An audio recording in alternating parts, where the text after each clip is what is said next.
Summers.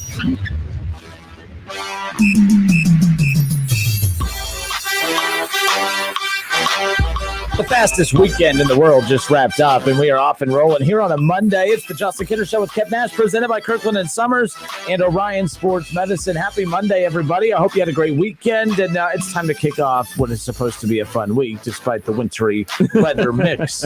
I'm dreaming of a white Christmas in the middle of April right now. I tell you what, we got to stop doing this whole acting shocked when it snows in April thing. Like, it's really not that unheard of. Right. I have family that lives in New Mexico. It snowed there over the weekend. I mean, when people act like, my least favorite joke it just makes my skin crawl because I just get tired. Only in Ohio. Ohio weather. It's like, it's freaking cold. It's transitioning from cold to warm. It ain't going to just be one day it's 30, the next day it's 80. I'm not really surprised by any of it. I'm just geared up. That's why I don't put any of my hoodies away. I don't put any of my sweatshirts away. I'm ready to go. I'm always prepared. So 2 weeks ago was my birthday, right? Mm-hmm. And I hear this story every single year of my life. It snowed on the day I was born. My birthday is April 11th. And the crazy part about this story is my mom and brother, they were out getting ice cream that day because it was 73 degrees that day when it started.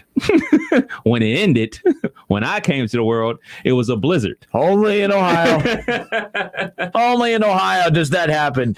I mean, like I said, it's crazy. I mean, but it is what it is. I mean, at this point now, if it snows in July, now we get to have those fun little comfort. But seriously, every time I check Facebook or Twitter and I see people say, only in Ohio, 65 yesterday, 40 tomorrow, only in Ohio. No, it's spring. That's what happens in spring. Like, why do we do this? It's not like we live in a desert and it's snowing and we have no clue why. Like, it's Ohio. It's a Midwest thing. It's spring. Like, only in Ohio. All right. Anyways, lots that went on over the weekend. Lots to get into today. Joey Gruden, former Dayton Flyer. He's one of the GMs and the head coach of the Red Scare, the Dayton Flyers alumni team for the basketball tournament that tips off in mid-July. The championship weekend will actually be held at UD Arena. The roster already has guys like Trey Landers, Ryan Mikesell, Kendall Pollard, Kyle Davis, Daryl Davis. I know I'm missing some others, obviously, but the roster's not even complete yet. That's just some of the guys that are already committed to playing. But Joey's going to call in about 4:00, and we're going to chat with him about everything going on right now as he put that together. He's also a part of Chris Wright's latest, prep team that they put together. So we're going to talk about all that with him coming up at 4:00. Really excited to talk with him. But I love the basketball tournament. We're just a few months away from that. And my favorite thing about that is I don't like the all-star teams that they put together. They'll have teams where they'll go just get any roster. They'll get Joe Smith. Who they get last year? Is it Joe Smith? No, not Joe Smith. Not Dayton, but the Joe Johnson. Joe Johnson. Joe Smith. Joe. Yeah, so you get guys like that. You get Jimmer Fredette or whatever. I don't think he played last year, but there's been some names like that pop in from time to time. I don't really care about those teams. I mean, it's kind of unique to see. Nate Robinson, if I'm not mistaken, played in last year. It's normally that team that oversees elite. Okay, like they take the best of the guys that play overseas that are from the United States and team up on a team, and that's probably why they win most of the time. And they didn't win last year. Right. They didn't win, but my favorite are the alumni teams. I know Illinois put together an alumni team that was pretty cool. Ohio State has Carmen's Crew. The Dayton Flyers have the Red Scare. But all of that's coming up. And talked to Joey earlier today as well. And he's like, man, this is pretty dang cool. They were disappointed last year because UD was supposed to host the championship weekend.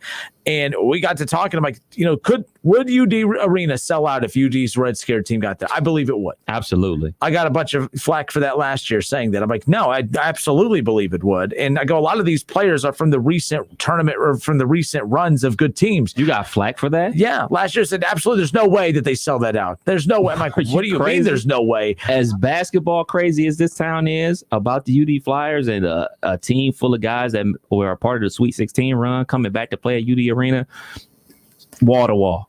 Wall to wall. And that's what's crazy is standing room only. I'm either a hater or I'm way over the top with my pro UD stuff, right? Like it's never. And if you're not at that game, something's wrong with you. That's gonna be. I mean, and I know there will be fans. In fact, we're going to talk about that with Joey, where you can get fans or we can get tickets. There will be fans at the arena, of course. I just don't know. I'm sure there's restrictions. But the cool thing is we don't know. Like I don't know if some of the colleges are able to do camps right now because the university ran. So that I don't even know if there's going to be camps. so because of that, there's not going to be a lot of opportunities to go to these team camps, whether it's Ohio State, UD, what have you. So because they're independent, they're their own thing, they're going to be able to put on this camp coming up, and that's what Joey's going to call in. Joey Gruden. We'll talk with him coming up at 4:00. The Bengals revealed their new jerseys. We'll talk about that around the corner. I mean, I didn't know it's just a big fan base of fashionistas. I mean, my goodness, it's unbelievable. But I want to talk about the spring game to open up, Kev. The spring game is a glorified exhibition game. I talked about this with Keith Byers earlier today. I go, do you as a former player just sit back and laugh at the nerd media that drools over this stuff? I mean, Kev, Twitter made me uncomfortable over the weekend. There are actual reporters who I know and like that were making me uncomfortable, tweeting things like, man, from what I saw today, Ohio State, the future is bright. First of all, I don't need to watch a glorified exhibition game to know that the future is bright at Ohio State. Right. And if I need to see a spring game to solidify that they have talent, I think that's also a problem. This is just an opportunity. This is like an exhibition game. This is just a simple little give back to the fans, right? So I asked Keith straight up, and he'll join us coming up in a bit. What are you actually getting out of a spring game? What are you getting out of a spring game that you're not getting from just any other practice? It's the same guys in the spring game that are the same guys in the practice. I said, in practice, don't you divvy guys up? I mean, you have your main starters, you have your little secondary crew that just gets beat up on all the time. But no, this isn't any different than what they do in practice from time to time. So I think we overreact to these spring games and act like, what are some of the takeaways going to be? There is none.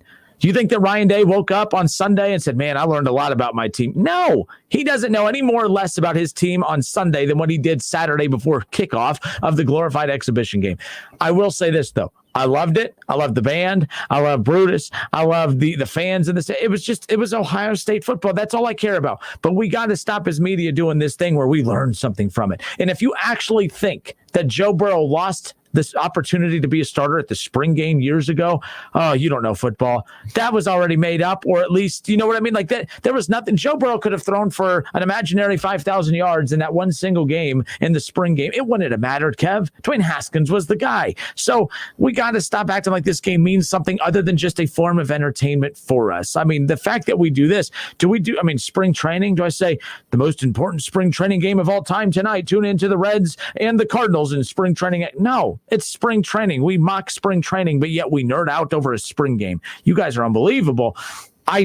Both things can be true. It's such a damn cool Buckeye experience. At the same time of acknowledging it means nothing. It means absolutely nothing. Ryan Day did not learn a damn thing about his team on Saturday, and that's totally fine. I would say that he learned something about the guys, and definitely you don't want your first time, like the freshmen coming out there that enrolled early, or the guys that basically were a part of the team last year, that got a free red shirt and everything like that. Their first experience coming out in the shoe isn't going to be the 100,000 people. I think you get something out of that. I think the players get more out of it than the fans or the media or the coaches. I think they get the enjoyment of, coming onto the shoe and playing on the field for the very first time and being around fans for the very first time in the shoe. I think that's an experience, and it's also something they can learn from in the long run. But collectively, this is one of a bunch of practices that the coaching staff takes a collective look at. You don't look at one individual practice and say, all right, boom, hands clean, he's better than him. You take a look at the whole picture. This is one of what they do, like 15, 16 practices. This is one of 15 or 16 practices that the coaching staff looks at, and then they evaluate the tape. So if the media is just like fawning over a guy going 17 out of 18 passing, well, guess what? They were thudding. They weren't tackling.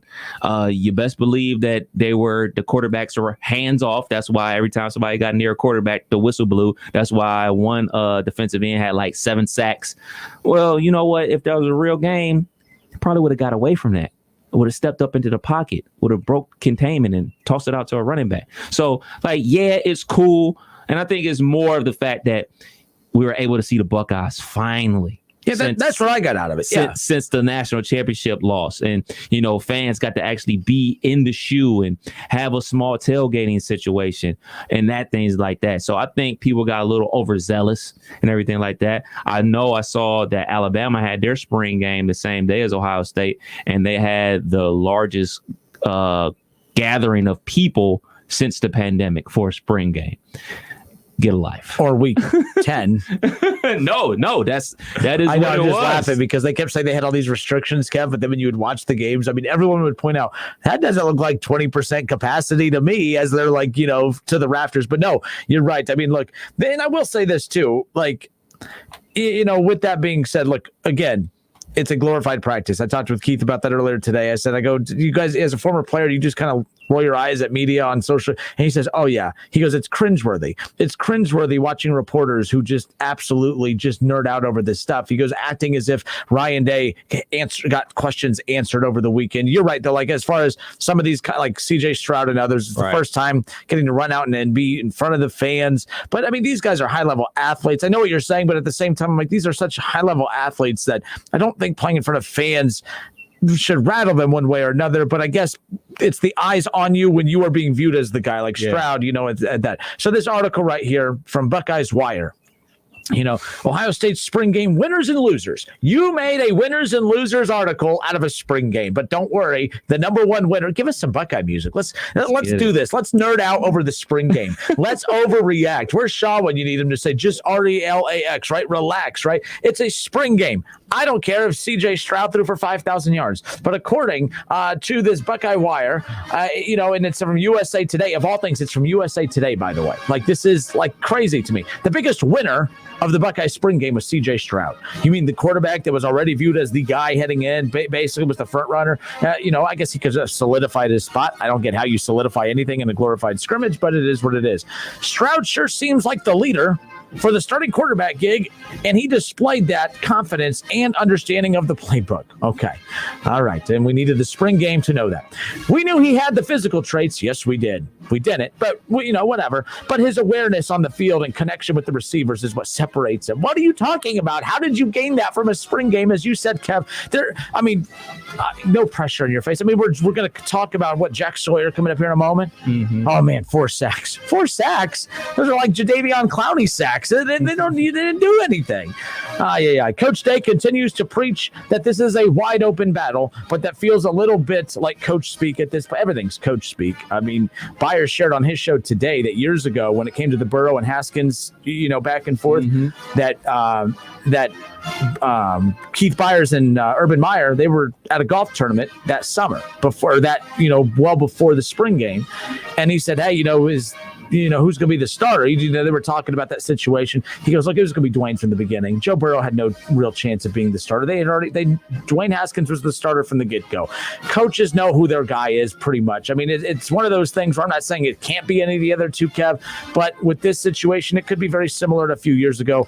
Urban Meyer did the coach speak of, man, at Joe Burrow, if he has a good game, he could change a lot of it. No, the coaches knew well in advance what was going on, and I don't think, you're a bad coach if you let a spring game sway you one way or another. Here's the other big winner, Kev, Jack Sawyer, who looks good. I mean, I don't know what looking good means in a non-contact practice, especially if as a defensive player. Sawyer came to Columbus with an insane amount of hype surrounding him, but he proved that he was worth every bit of it today with 4 sacks. 4 sacks in the spring game. Good for him.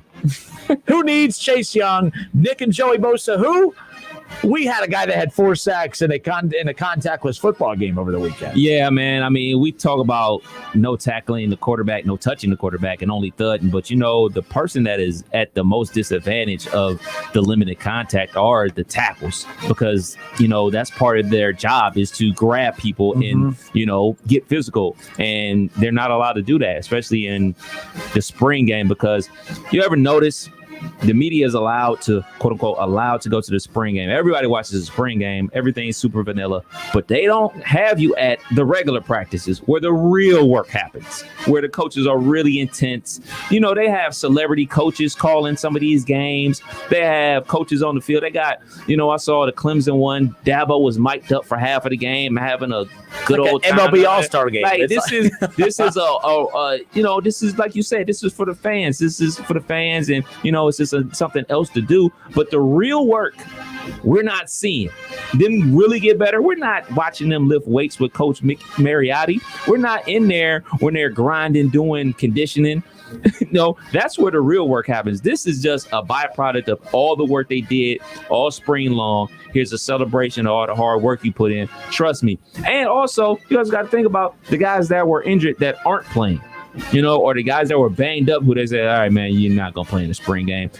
Some of these guys are going up against walk-ons and everything like that. So I'm not taking anything away from what these guys accomplished. I think it's building steps for what can happen in the fall. But just to say this isolated spring game, this 4 quarters of action this past Saturday is going to tell me is everything I need to know about the Ohio State football team in the fall. You're absolutely wrong. Yeah, and like, it's just the media, guys. The media. This is a tweet from Dan Hope over the weekend. Kev does a good job with 11 more. You're not ripping him, but this is such a weird tweet to me. Jack Sawyer is now up to 4 sacks today. And that's why Ohio State has to find a place for him in its defensive end rotation this year. There are many reasons why you got to find a reason for him, and it has nothing to do with the spring game. Like, I know what they're doing, and I guess, when you have a publication like that, you got to overhype everything. You got to pander a bit. I don't pander. Maybe that's my problem. I don't know. I can't pander if it's not what I'm truly feeling. By the way, this isn't me saying that I didn't think Jack Sawyer was impressive. I just don't think that anything is impressive in a spring game. If we actually sit here and rip preseason NFL football where they're actually hitting and actually guys who are fighting for spots on the roster, and there's actually more of a competitive vibe in preseason NFL football, then I'm not going to sit. If we mock that, I'm not going to sit here and overhype this. I just can't. But to sit there and act like because Jack Sawyer, like this tweet, because Jack Sawyer had 4 sacks in that game, that's why you got to find him. Yeah, that's why you got to find playing time for him. No, you find playing time for him because the kid's damn good, and I don't care what happened. So let me ask you this, Kev: if he came up with no sacks in this imaginary touch football game, does that mean he should not get a rotation in the defensive end rotation? That's what I'm talking about. But aren't these guys telling the fans what they want to hear? Like, the fans want updates. Like, I'm sure there was a ton of fans out there like myself who had to go to Lowe's during the spring game. So I missed the first half of the spring game. Hopefully she's not listening. But I had to go to Lowe's, like I know a lot of other guys out there had to do, or cut the grass while the game was on, or go to their kids' soccer game and everything like that. So they're probably checking their phone, trying to get an update on the game. So aren't they just feeding the fans what they want to hear, or feeding them information? Yeah, but I've always said too, they're watching the game. They could see that he's looking good. Why do I need to check Twitter and have someone say, man, he looked good? Wow.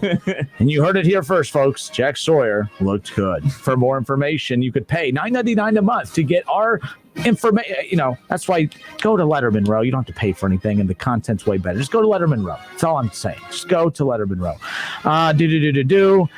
David Shaw says he agrees with you, Kev. The real work happened the 15 practices beforehand. Matthew Hedrick on YouTube, he says it's the off season. They need something to talk about, so of course they are going to hype up a spring game. Look, I'm not anti-Buckeye. I'm just anti-spring game, not Buckeye spring game. I'm anti any spring game.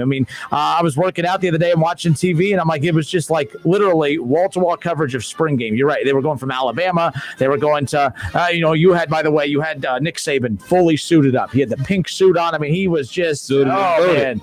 It was just, but again, it's a cool, fun thing. I've been to many spring games. The atmosphere is awesome. It's just fun. It's all it is fun. But I laugh at the overhype from the media on this of trying to paint a colossal showdown between Team Brutus and Team Buckeye. You weren't there. You missed out. But no, nonetheless, as far as that goes. But the Sawyer kid, look, I hope that he develops into the next big thing for Ohio State, because right now it's like it was a perfect handoff for a while. We went from Joey Bosa straight to Nick Bosa, straight to Chase Young. Mm-hmm. And now we're just kind of in that holding pattern where there's a bunch of really good athletes, really good players on the defense. And we're hoping that next big name is Jack Sawyer. So there you go. Didn't learn anything though. To me, I didn't learn anything about the quarterback situation. I'm just pumped. I love a quarterback battle. I love that. I love to see who comes out on top, because we don't get to see all the work behind the scenes. Right. But whoever comes out on top, that's one bad dude. Like, bad isn't good. Like that's one bad dude. Like, the competition is Kenner with all the new slang.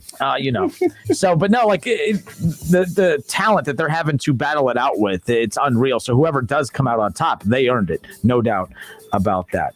All right. It's the Justin Kinner Show with Kev Nash, presented by Kirkland and Summers and Orion Sports Medicine. Hanging out with you here on 1410 ESPN Radio. Happy Monday. Joey Gruden, former Dayton Flyer. We'll hang out with him coming up at 4 o'clock. He is the GM / head coach of the Red Scare. They are putting on a basketball camp here in Miamisburg coming up on May 8th. So we'll talk about all of that. Keep in mind, I'm not saying that these programs are not putting on camps this summer, but with not knowing exactly what they're doing at this point, this is going to be a camp that you want to get your kids signed up for. Again, it's the Red Scare basketball camp. All proceeds go to helping them be able to, for one, form the team, be able to cover a lot of the costs to be able to entertain you come the tournament time, which will tip off in mid-July. Championship weekend will be at UD Arena. But Joey Gruden, we'll hang out with him coming up in a moment. Did you see the new jerseys? I did. For the Cincinnati Bengals. Someone earlier today said, Justin, you complimented the Bengals on something. What's wrong with you? And I said, I nothing's wrong with me. I call it like I'd say this all the time. If it's good, it's good. If it's bad, it's bad. I like the jerseys. I think they look pretty damn cool. Less is more. And we'll talk about that next. It's the Justin Kinner Show with Kev Nash on 1410 ESPN Radio. ESPN 1410 Wing AM weather.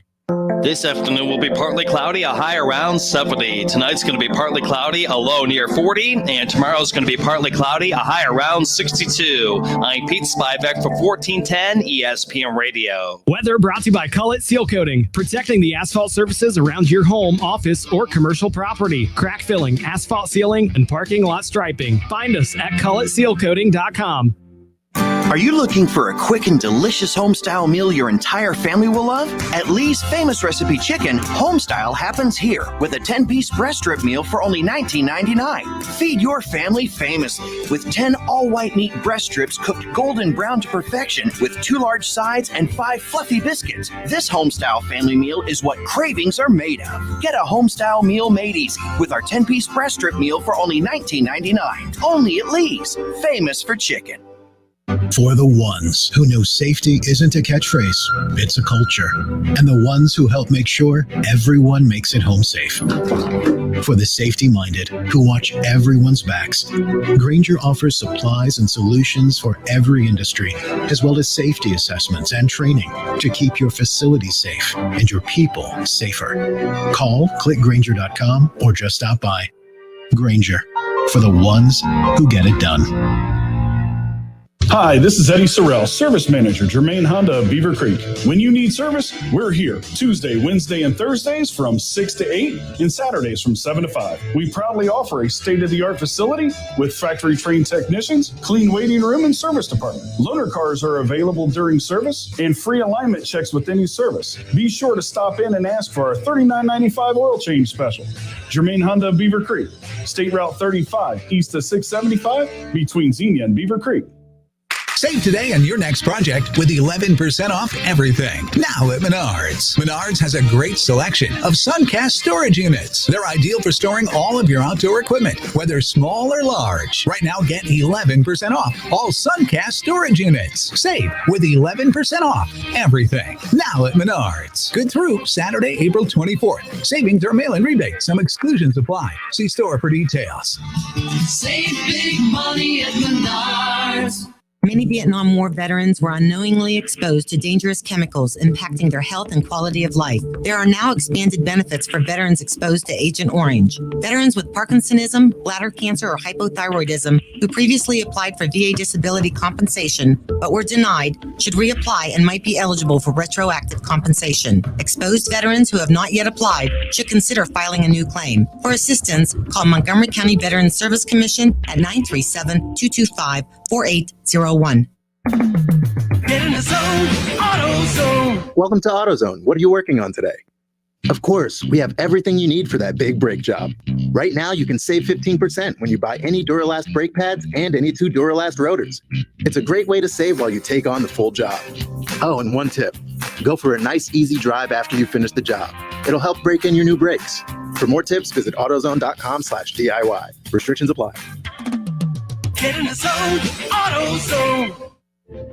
Goodyear knows the importance of keeping momentum as you head down the stretch. Momentum starts with movement. It's pulled from the air like a contested rebound. Momentum builds with steals and fast breaks, and is proven by deep threes as the shot clock expires. Momentum is how we change the game, and now it's time to discover where it can take us. Goodyear, more driven. Hi, my name is Brian Summers, and I'm an attorney with Kirkland & Summers. We are a law firm dedicated to divorce and family law. We have 2 locations serving Miami Valley, one near Austin Landing and the other in Troy. Remember, we're not part-time divorce and family lawyers. We're full-time here for you. Kirkland & Summers, trusted and experienced, a family law practice dedicated to serving you. Visit them online at kirklandandsummers.com. That's Summers with an O, kirklandandsummers.com. Polking Bowling Centers are your connection for family fun or a great night out with friends. Looking for a clean and safe venue for your new grad celebration? Check out our VIP suite at Polking Lane South. Set the mood for your event with a state-of-the-art VIP experience in our private 8 lanes VIP suite. Booking now for spring and summer events. Let the good times roll at Polking Lane South in Centerville on Kings Ridge Drive, Woodman Lanes in Kettering on Woodman Drive, and Polking Lanes in Dayton on Wilmington Avenue. How clean is your nose? Most airborne germs and allergens invade through the nose, your body's air filter. It's first line of defense. You wash your hands and brush your teeth, but what about your nose? Did you know there's an easy way to keep your nose clean and help your body protect itself? It's called Navage Nasal Care. Navage uses powered suction to clean your nose by flushing out pollen, mucus, bacteria, and viruses. Millions use Navage for fast, all-natural relief from sinus congestion and allergies, and to breathe better, sleep deeper, snore less, and feel healthier without drugs. Navage is easy to use, affordable, and it comes with an absolute guarantee of satisfaction. And 50,000 independent online reviews averaging 4.7 stars show just how much people love their Navage. You wash your hands and brush your teeth every day. Now you can clean your nose and help protect your health with Navage at Navage.com, CVS, Walgreens, Bed Bath & Beyond, Target, and Rite Aid. Navage, Navage. Make good nasal hygiene your new normal with Navage. Clean nose, healthy life. Contact 811 at least 48 hours before you dig, and Ohio811.org will notify the utilities to mark underground lines near your projects. It's the law. More info at Ohio811.org. There are many ways to catch the Justin Kinner Show with Kev Nash on 1410 ESPN Radio, weekdays from 3 to 6 p.m. You can catch it live right here on 1410 Wing AM, or you can stream the show at wingam.com. But now we have another way that you can take in the show. You can now watch the Justin Kinner Show with Kev Nash live on ESPN Dayton's Facebook page. Listen, stream, watch. It's the Justin Kinner Show with Kev Nash, weekdays from 3 to 6 p.m. on 1410 ESPN Radio. Whether you're at home, at work, or in your car, tune in to ESPN 1410 Wing AM or stream us live at wingam.com.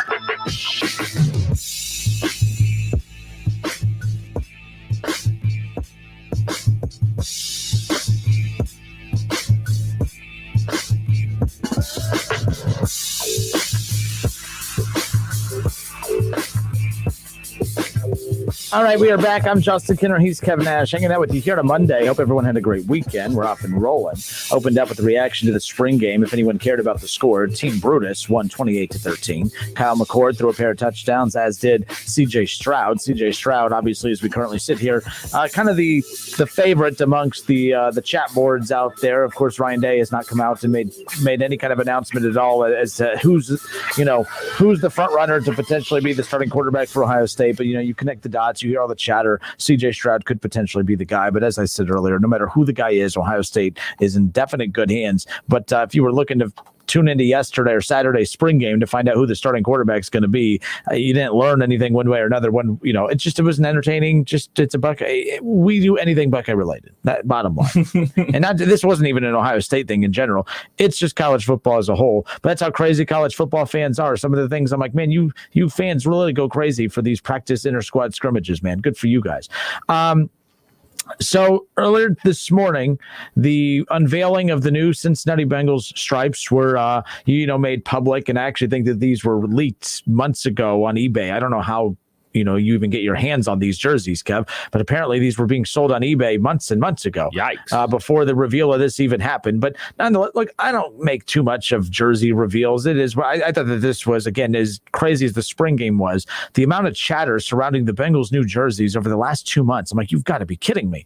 Like, who cares? I mean, like, you can care, but to be obsessed with, man, what's it going to look like? What's every Bengal blogging thing out there was putting out, here's another model that we potentially drew up of what the jerseys could. I'm like, they're freaking black, orange, and white, and that's about, who can. There's only so many different combinations you could do of what these jerseys could actually look like. But there are bad routes you can go. You can overdo it. I said that I actually really like these jerseys. I think that less is more. They're very plain, they're very simple, and there is absolutely nothing wrong with that. I like that they left the helmet alone. It's the typical Bengals helmet, the orange with the black stripes. You got your white jersey that they're going to wear. Of course, they have the Color Rush jerseys, which is white on white and everything else. I like those. Those are my favorite ones. I like my favorite for the Bengals. It's the orange. I don't like the black jerseys. They're okay. They're just kind of, they're all plain, I guess. The orange just pops to me. I love the orange jerseys for the Cincinnati Bengals, the ones that were released earlier today. The white jerseys are pretty cool. Not terrible. They're just good. I like them. I have no complaints. I love white on white. Any team that wears all white jerseys, and in Oregon's case, they can bust out a white helmet if they want to. But I just like the stormtrooper look. I'm a Star Wars nerd, so when somebody busts out in the all white, I normally like it, man. So I always like the Color Rush jerseys for the Bengals. As far as the new jerseys, it's just something else for the team. It's a push forward with the new direction of the team. Obviously, with Joe Burrow at the helm, the draft's right around the corner. Unveil the new jerseys. You just bought a Joe Burrow jersey last year. Guess what? You got to buy a new one this year. And that's the other reason they do this. If you're noticing, every team that comes out, they have their 3 colors now. It's where it used to just be home whites or white. I guess in the NFL, you wear your whites on the road and you wear your darker jerseys at home. Or whatever. I mean, the Cowboys, they always wear their white jerseys as much as they can. In fact, and it's funny how superstitions kick in when it comes to what jerseys you wear, Kev, because I know for Cowboys fans, anytime the Cowboys wear the dark blue, which are my favorite, I love the dark blue jerseys. But they lose so many big games in those jerseys. And I'm like, well, that's just that's a superstitious way of saying that they always seem to be wearing those when they lose in the playoffs. And that seems to always be the problem. But no, I think these are sharp. Like, I loved when the Browns unveiled their new jerseys last off season coming in. You like to do this as kind of it's like a symbol of a transitioning process of kind of going in a new direction. That it shouldn't matter, but it does. I think it mattered for the Browns last year. Okay, they got rid of Freddie Kitchens, they get Kevin Stefanski, they add some nice pieces in the offseason, they had a good draft, and of course in that process, Kev, they also unveiled the new jerseys or the new old jerseys. They kind of went back to their old model, and this does matter. It just kind of gives a nice little pep in the step of the Bengals fans and makes them feel like their franchise is going in the right direction. Of course, I don't care what the jerseys are. Wins and losses are the only thing that matters. Winning is the only thing that matters. And I will say, I didn't really have a problem with the Bengals jerseys that they've had, but these are done. It's all marketing purposes. We're talking about it. That's why, no one ever was. It's a funny thing about the Bengals jerseys. We're only talking about it because they're doing this, and people are going out and they're lining up, I guess, outside the team shop today. There were lines, very, very long, people wanting to get these jerseys, people lining up to order them online, already sold out, all that type of stuff. So it works. And that's the purpose of this. And that's why in the NBA, it's the same thing. Oh, man. There's now so many different color jerseys. They have your black jersey, for the Lakers, they have the black, they have the purple. They do the Minneapolis Lakers with the powder blue and the yellow from time to time. Every team, the Cavaliers, my favorite Cavs jersey, they almost look like the Knicks jersey. It's the blue with the orange. I love that Cavs jersey. I love. But no, in the NBA, when they drafted LeBron, they went from those old school Cavs jerseys to the wine and gold. And those are my all-time favorite, because what does a jersey mean to you?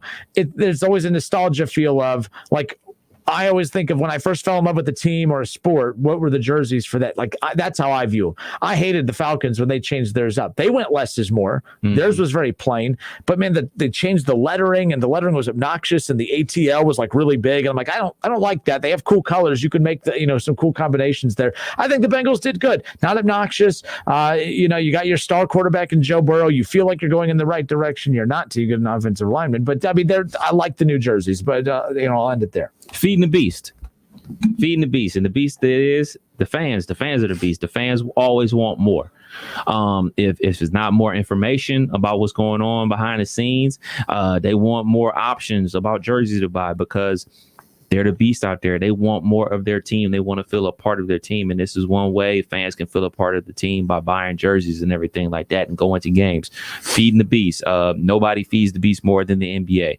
I mean, you can't. I hate it. Leave it alone. Just like, can you stick with something for a while? No, they flip jerseys. You like it though? You year. like all the different jerseys? I don't care. Because I know that jerseys don't win games. Because if jerseys won games, Oregon would have a whole bunch of national championships. Jersey colors don't win games, or your combinations of jerseys don't win games. So that means absolutely nothing to me. But it's feeding the beast because they wouldn't be making these if people weren't buying them. Like they're making money off of it, and you know what? People are buying them, so people want them, so they make them. Oh, y'all like this color? How about we come up with this wacky combination? Oh, you wanted that one? We'll come up with some more. People keep buying it, so it's good business.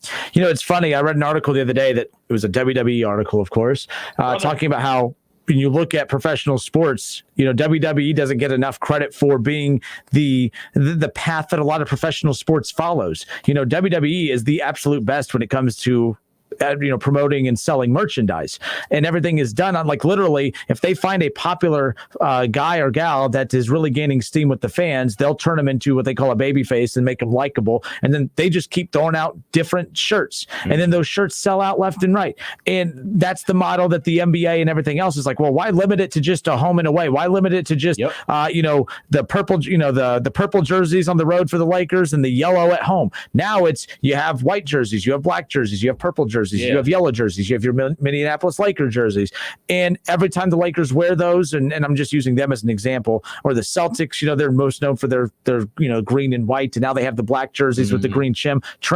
It looks cool for any other new team out there that I don't know. I'm like, oh, that's pretty cool. But for the Celtics, I'm like, no, I like this is where I'm like in my 30s now, and I'm like, oh, I'm starting to, now I see why so many older people get on my nerves, because I'm starting to do that, where I'm like, no, leave it alone. I liked it the way it was. We all are creatures of habit of that. But I get it. So they're following that model of, hey, we're going to change it up all the time. If it means just changing the font, we'll keep the jerseys the same, but we want a new cool font. They're doing that.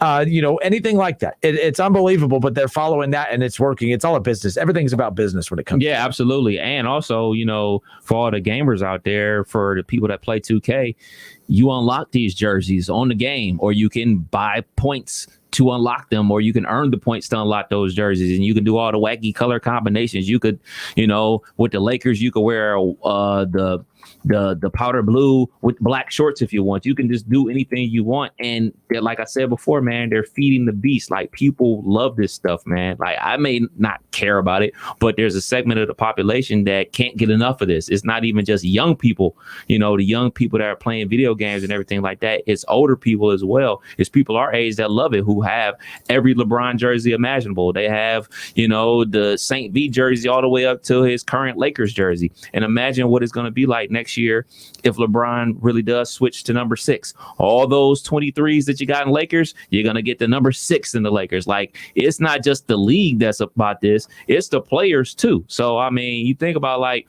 KD, we always, KD, he's number 35. I'm going to the Nets. I'll go to 7 now. Like, everything's for sale. Everything's for sale.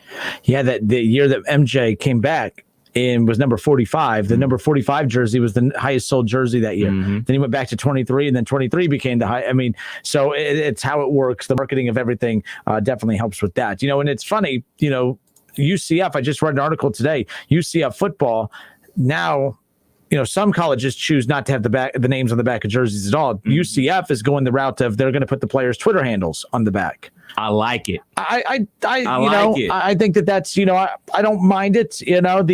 The fuddy-duddy in me is like, you don't like it. No, it doesn't matter. It doesn't bother me one way or another, I guess, but I can see where it's going to start, people are going to be like, oh my gosh, just leave the jerseys alone. I mean, some colleges don't even let you put your name on the back because it's supposed to be about the name on the front and not the name on the back, but stop. You can't sit there and tell these players, you can't be excited about your name on anything when you have coaches climbing trees to impress recruits, but yet you're going to try and tell that same player that you just climbed a tree to get them to commit to your school to tell them that, hey, it's about what's on the jersey, not what's on the back, yeah, I have a hard time believing that that's going to be the case moving forward. But overall, this all started with the conversation about the Cincinnati Bengals, their jersey reveal. I like them. Less is more. I don't think they needed to change the jerseys to begin with. I didn't mind their jerseys. I like the orange and black. I think that stuff pops, but it is what it is. But nothing like a whole jersey reveal to bring out the fashionistas and everybody. I mean, I've never critiqued clothing so much in my life over the last 24 hours until I knew this was happening. I will say, I know that, some say that, the jerseys don't matter in regards to however many combinations you have. When the Lakers in the finals wear their black jerseys, it disappoints me. Purple, yellow. That's what you wear. You wear yellow at home, purple on the road. It is not that damn hard. They got the Sunday whites I hate too. it. When the Celtics and Lakers play, I want the Lakers at home in yellow and the Celtics in green. And when they're at Boston, it's the white jerseys for Boston with the purple there. Like, that's the nostalgia of the Lakers Celtics rivalry. That's what I love.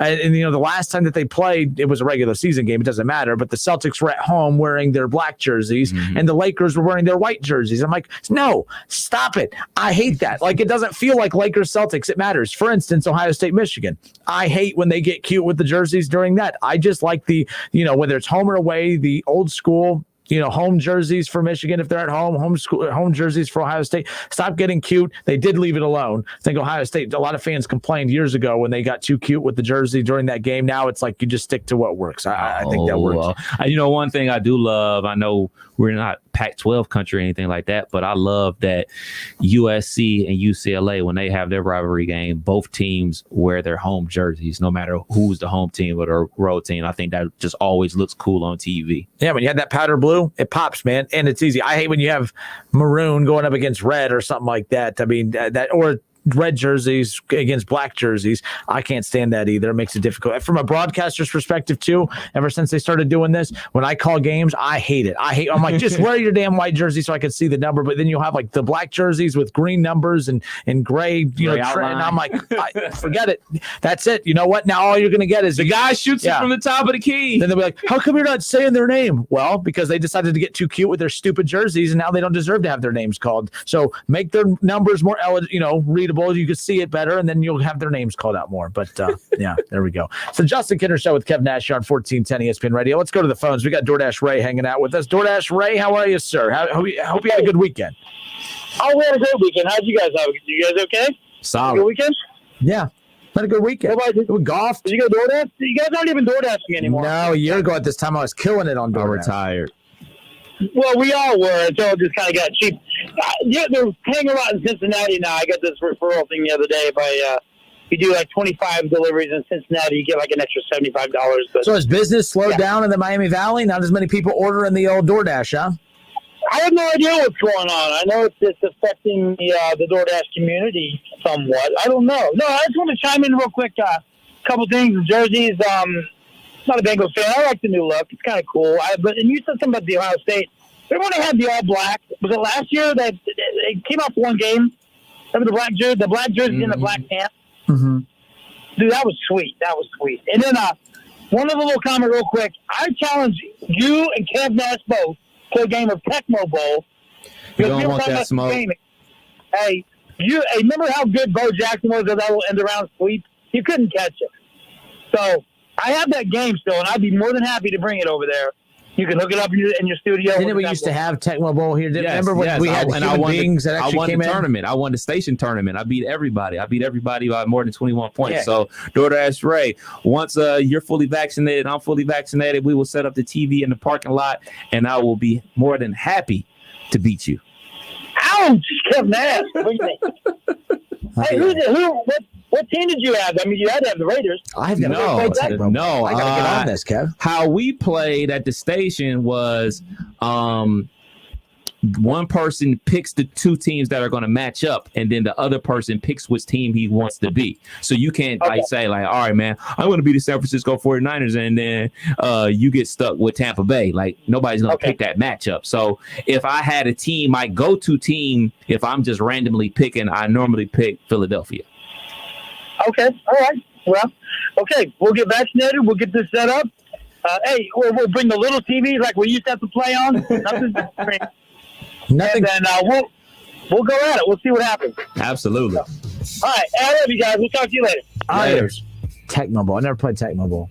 Oh, You're missing out, man. What is Tecmo Bowl? It's football game. I know what football is, but like what console? What are we rolling with here? On regular Nintendo, 8-bit Nintendo. No. See, I played Mario, Donkey Kong. That's where I live. As Drake, as Big Kev, as Adrian. Basically, ask anybody that ever walked in this building about what happens to them when they play Tecmo Bowl with me. Well, it's been more than a year. You're a little rusty. You are a little rusty. Probably. Mike Nympher on Facebook, Kev, he says, well, there it goes. It took a second to pop up. He goes, those black, red, metallic Buckeye helmets against Wisconsin years ago, those were fire.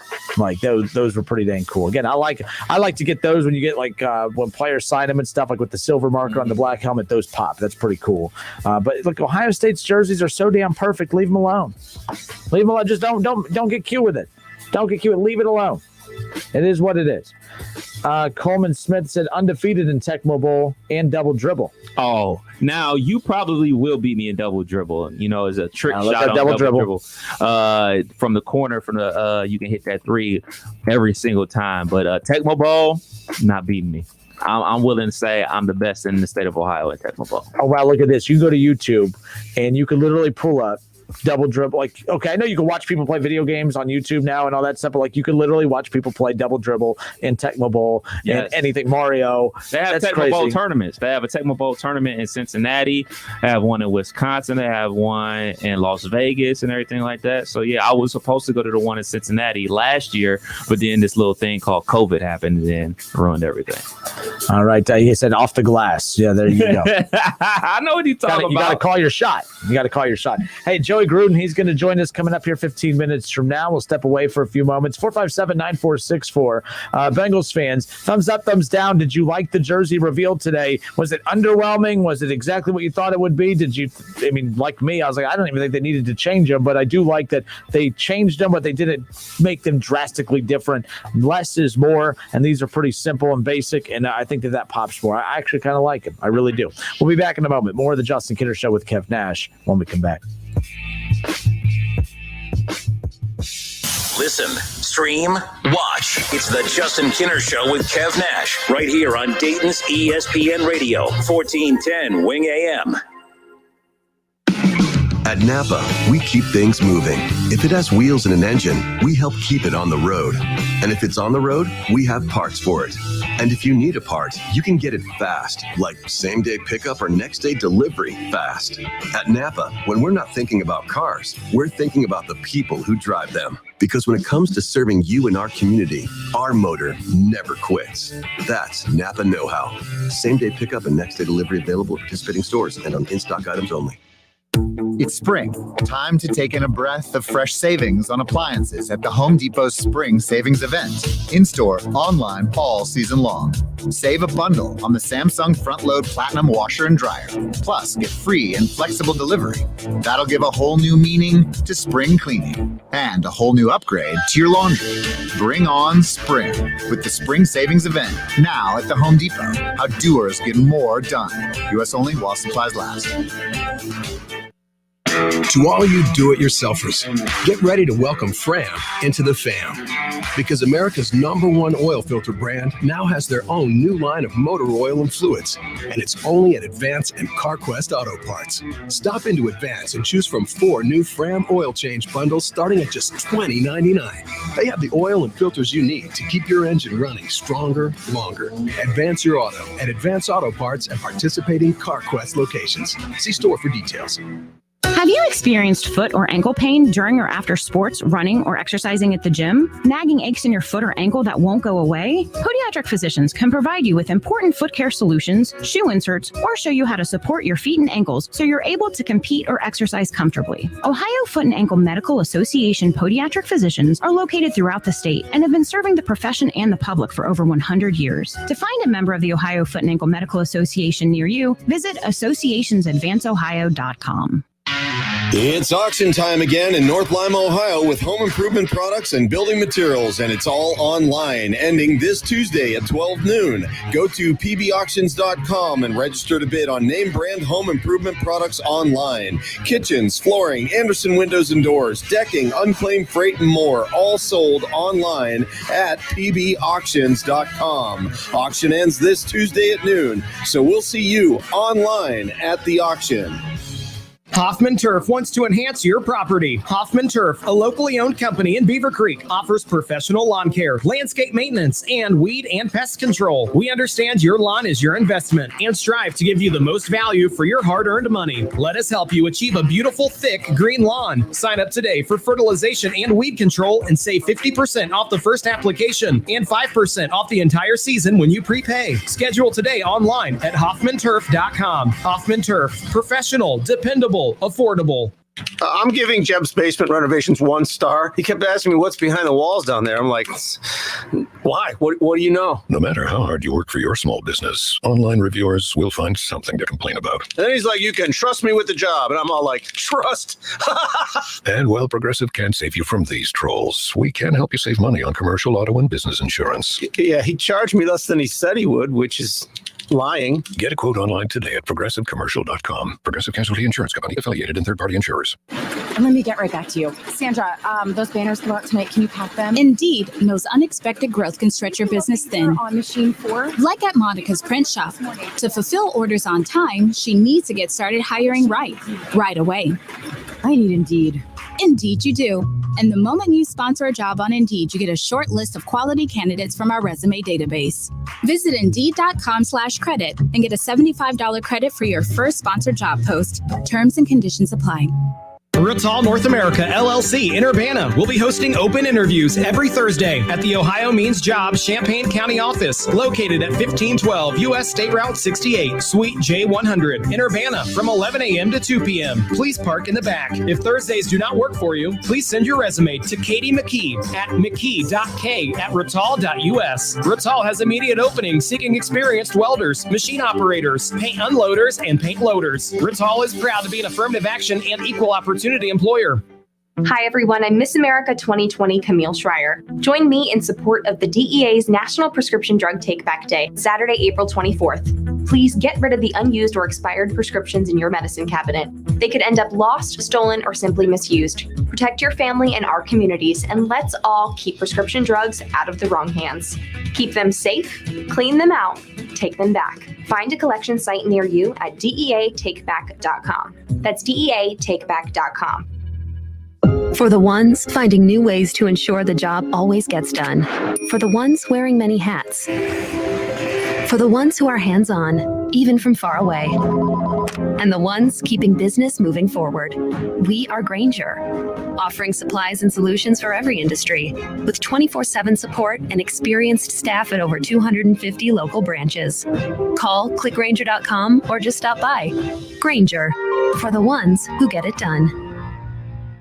Your home for fun food, sports, and spirits is also the home for value. Frickers Everyday Value begins on Monday with boneless frickin' chicken wings, 69 cents each. Tuesday offers traditional frickin' chicken wings, 69 cents each. On Wednesday, enjoy a steak dinner for $6.99. And Thursday, frickin' chicken chunks for $6.99. Download the Frickers mobile app to receive loyalty points, free food, and order online. Today and every day, the home for everyday values is the home for fun food, sports, and spirits. Frickers. 30% of ID theft victims suffered multiple types of identity theft. Get LifeLock. Save up to 25% off your first year at LifeLock.com, promo code RISK. He's a former Buckeyes great and now a college football Hall of Famer. And don't forget about his 13 years of NFL experience playing for the Eagles, Dolphins, Jets, and the New England Patriots. He's Dayton's own Keith Byers. Hang out with him every Monday at noon on The Keith Byers Show, presented by Lee's Famous Recipe Chicken. All sports, all the time. This is 1410 ESPN Radio.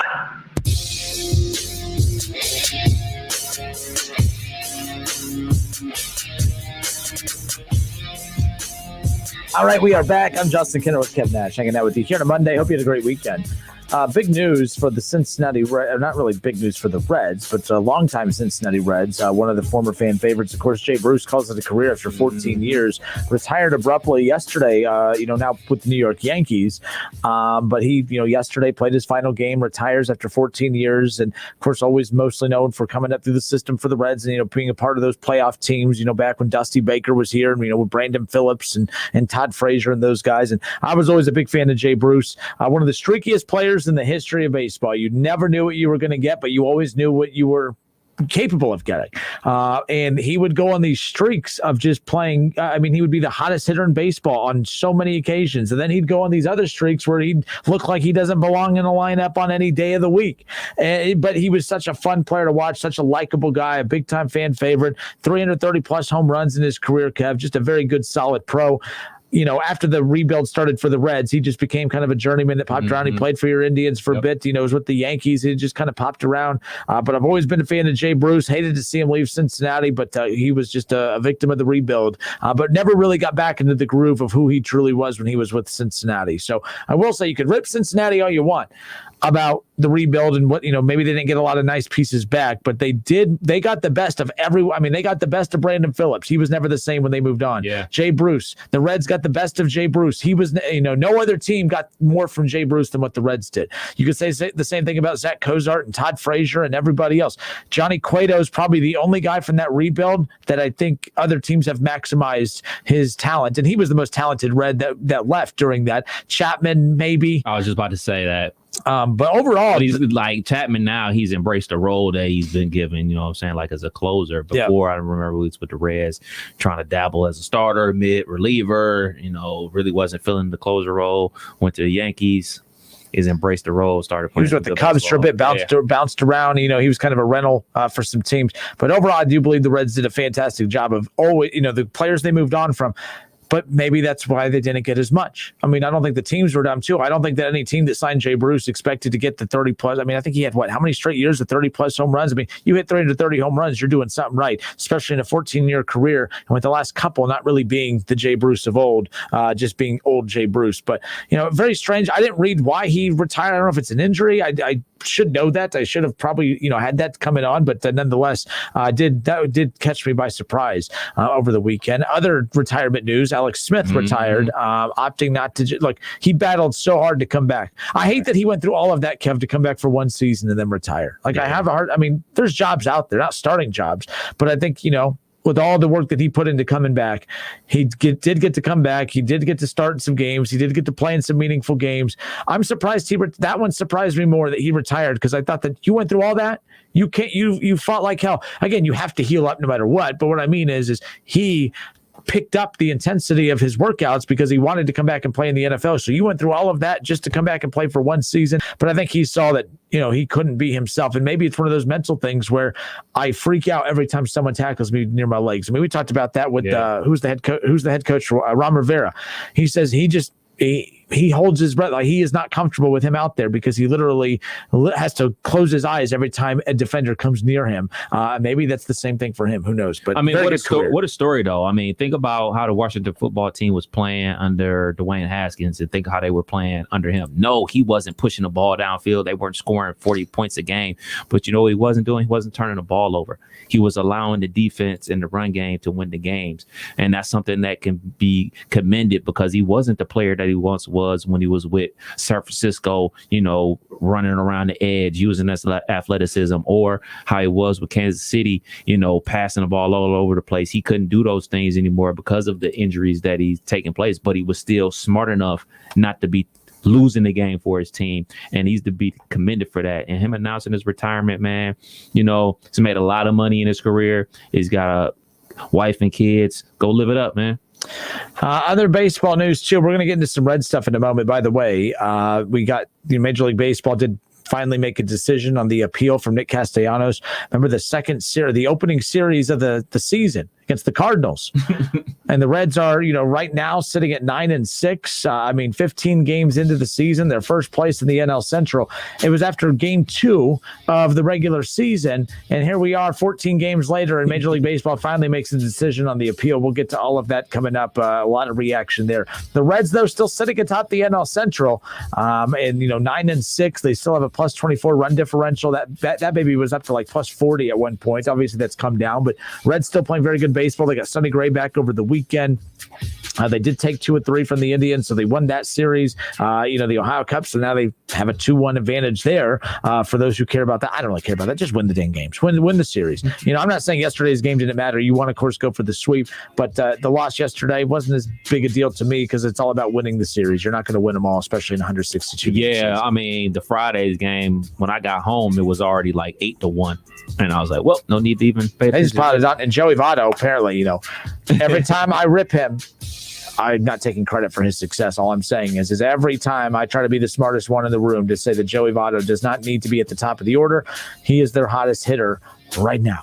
Yeah, and then on Saturday's game, Cleveland baseball team was up. And they weren't up, and I was like, how did this happen? And then I'm listening to it, and I realized I forgot that they start the runner on second already in extra innings. And I was like, all right, cool. Let's take this advantage. And we couldn't take advantage. And then, you know what? The Reds did take advantage. And then on Sunday, obviously, Shane Bieber was up there, Willing and Dylan, man. So y'all got us 2-1. We'll see y'all again later on this season. All right, it's the Justin Kinner Show with Kev Nash here on 1410 ESPN Radio. Shout out to our sponsors, Kirkland and Summers, as well as Orion Sports Medicine. We appreciate our sponsors, and we appreciate all of our viewers and listeners as well. We'll step away for a few. Let's talk a little Dayton Flyers basketball. The Reds scare the Dayton Flyers alumni team for the basketball tournament, which tips off in mid-July. The Dayton Flyers UD Arena is going to be hosting the championship weekend.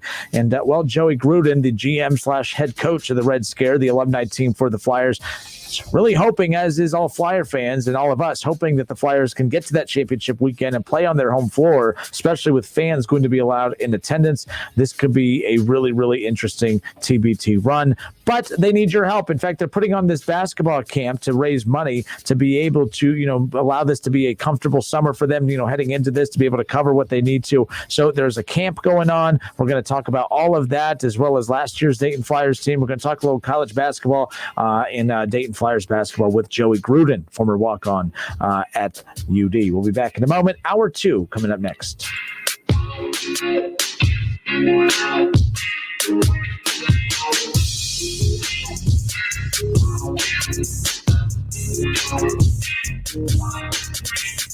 It's the Justin Kinner Show with Kev Nash. Justin, you're awesome, baby. Right here on 1410 ESPN Radio. WYNG 1410 Dayton, Dayton's ESPN Radio.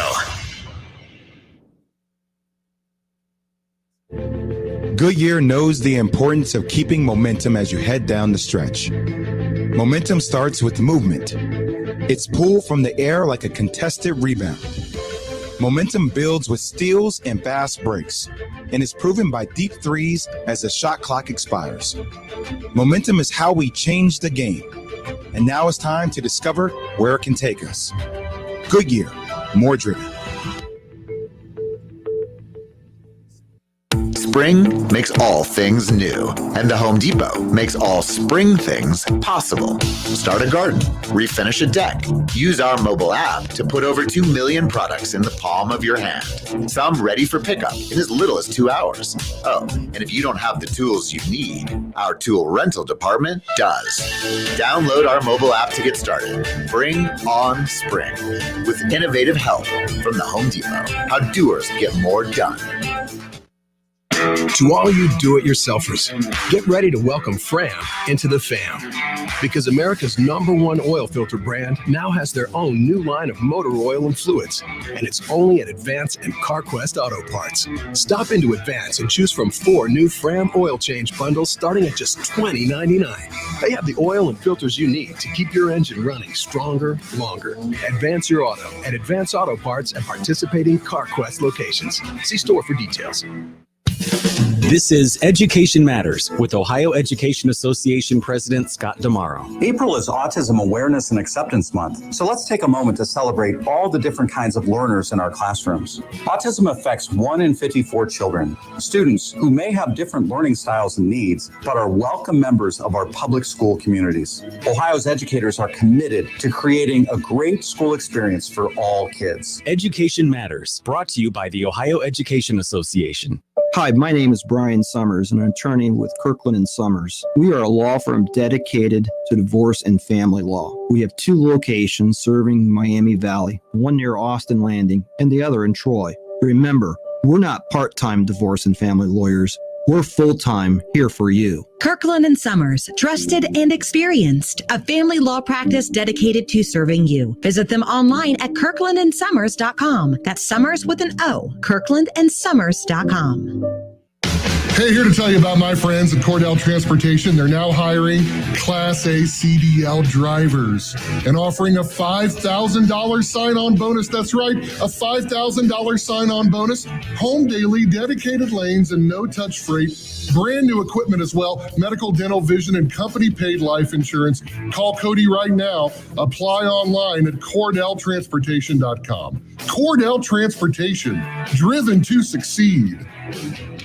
30% of ID theft victims suffered multiple types of identity theft. Get LifeLock. Save up to 25% off your first year at LifeLock.com, promo code RISK. Hey everybody, it's Stephen A. Smith, and everyone knows my feelings on Cowboys fans. But really, Justin Kenner, you're a Cowboys fan and a Browns fan? Good Lord have mercy. I don't know what the hell to do with y'all. I really don't. It's the Justin Kenner Show with Kev Nash. Weekdays from 3 to 6 p.m. on 1410 ESPN Radio.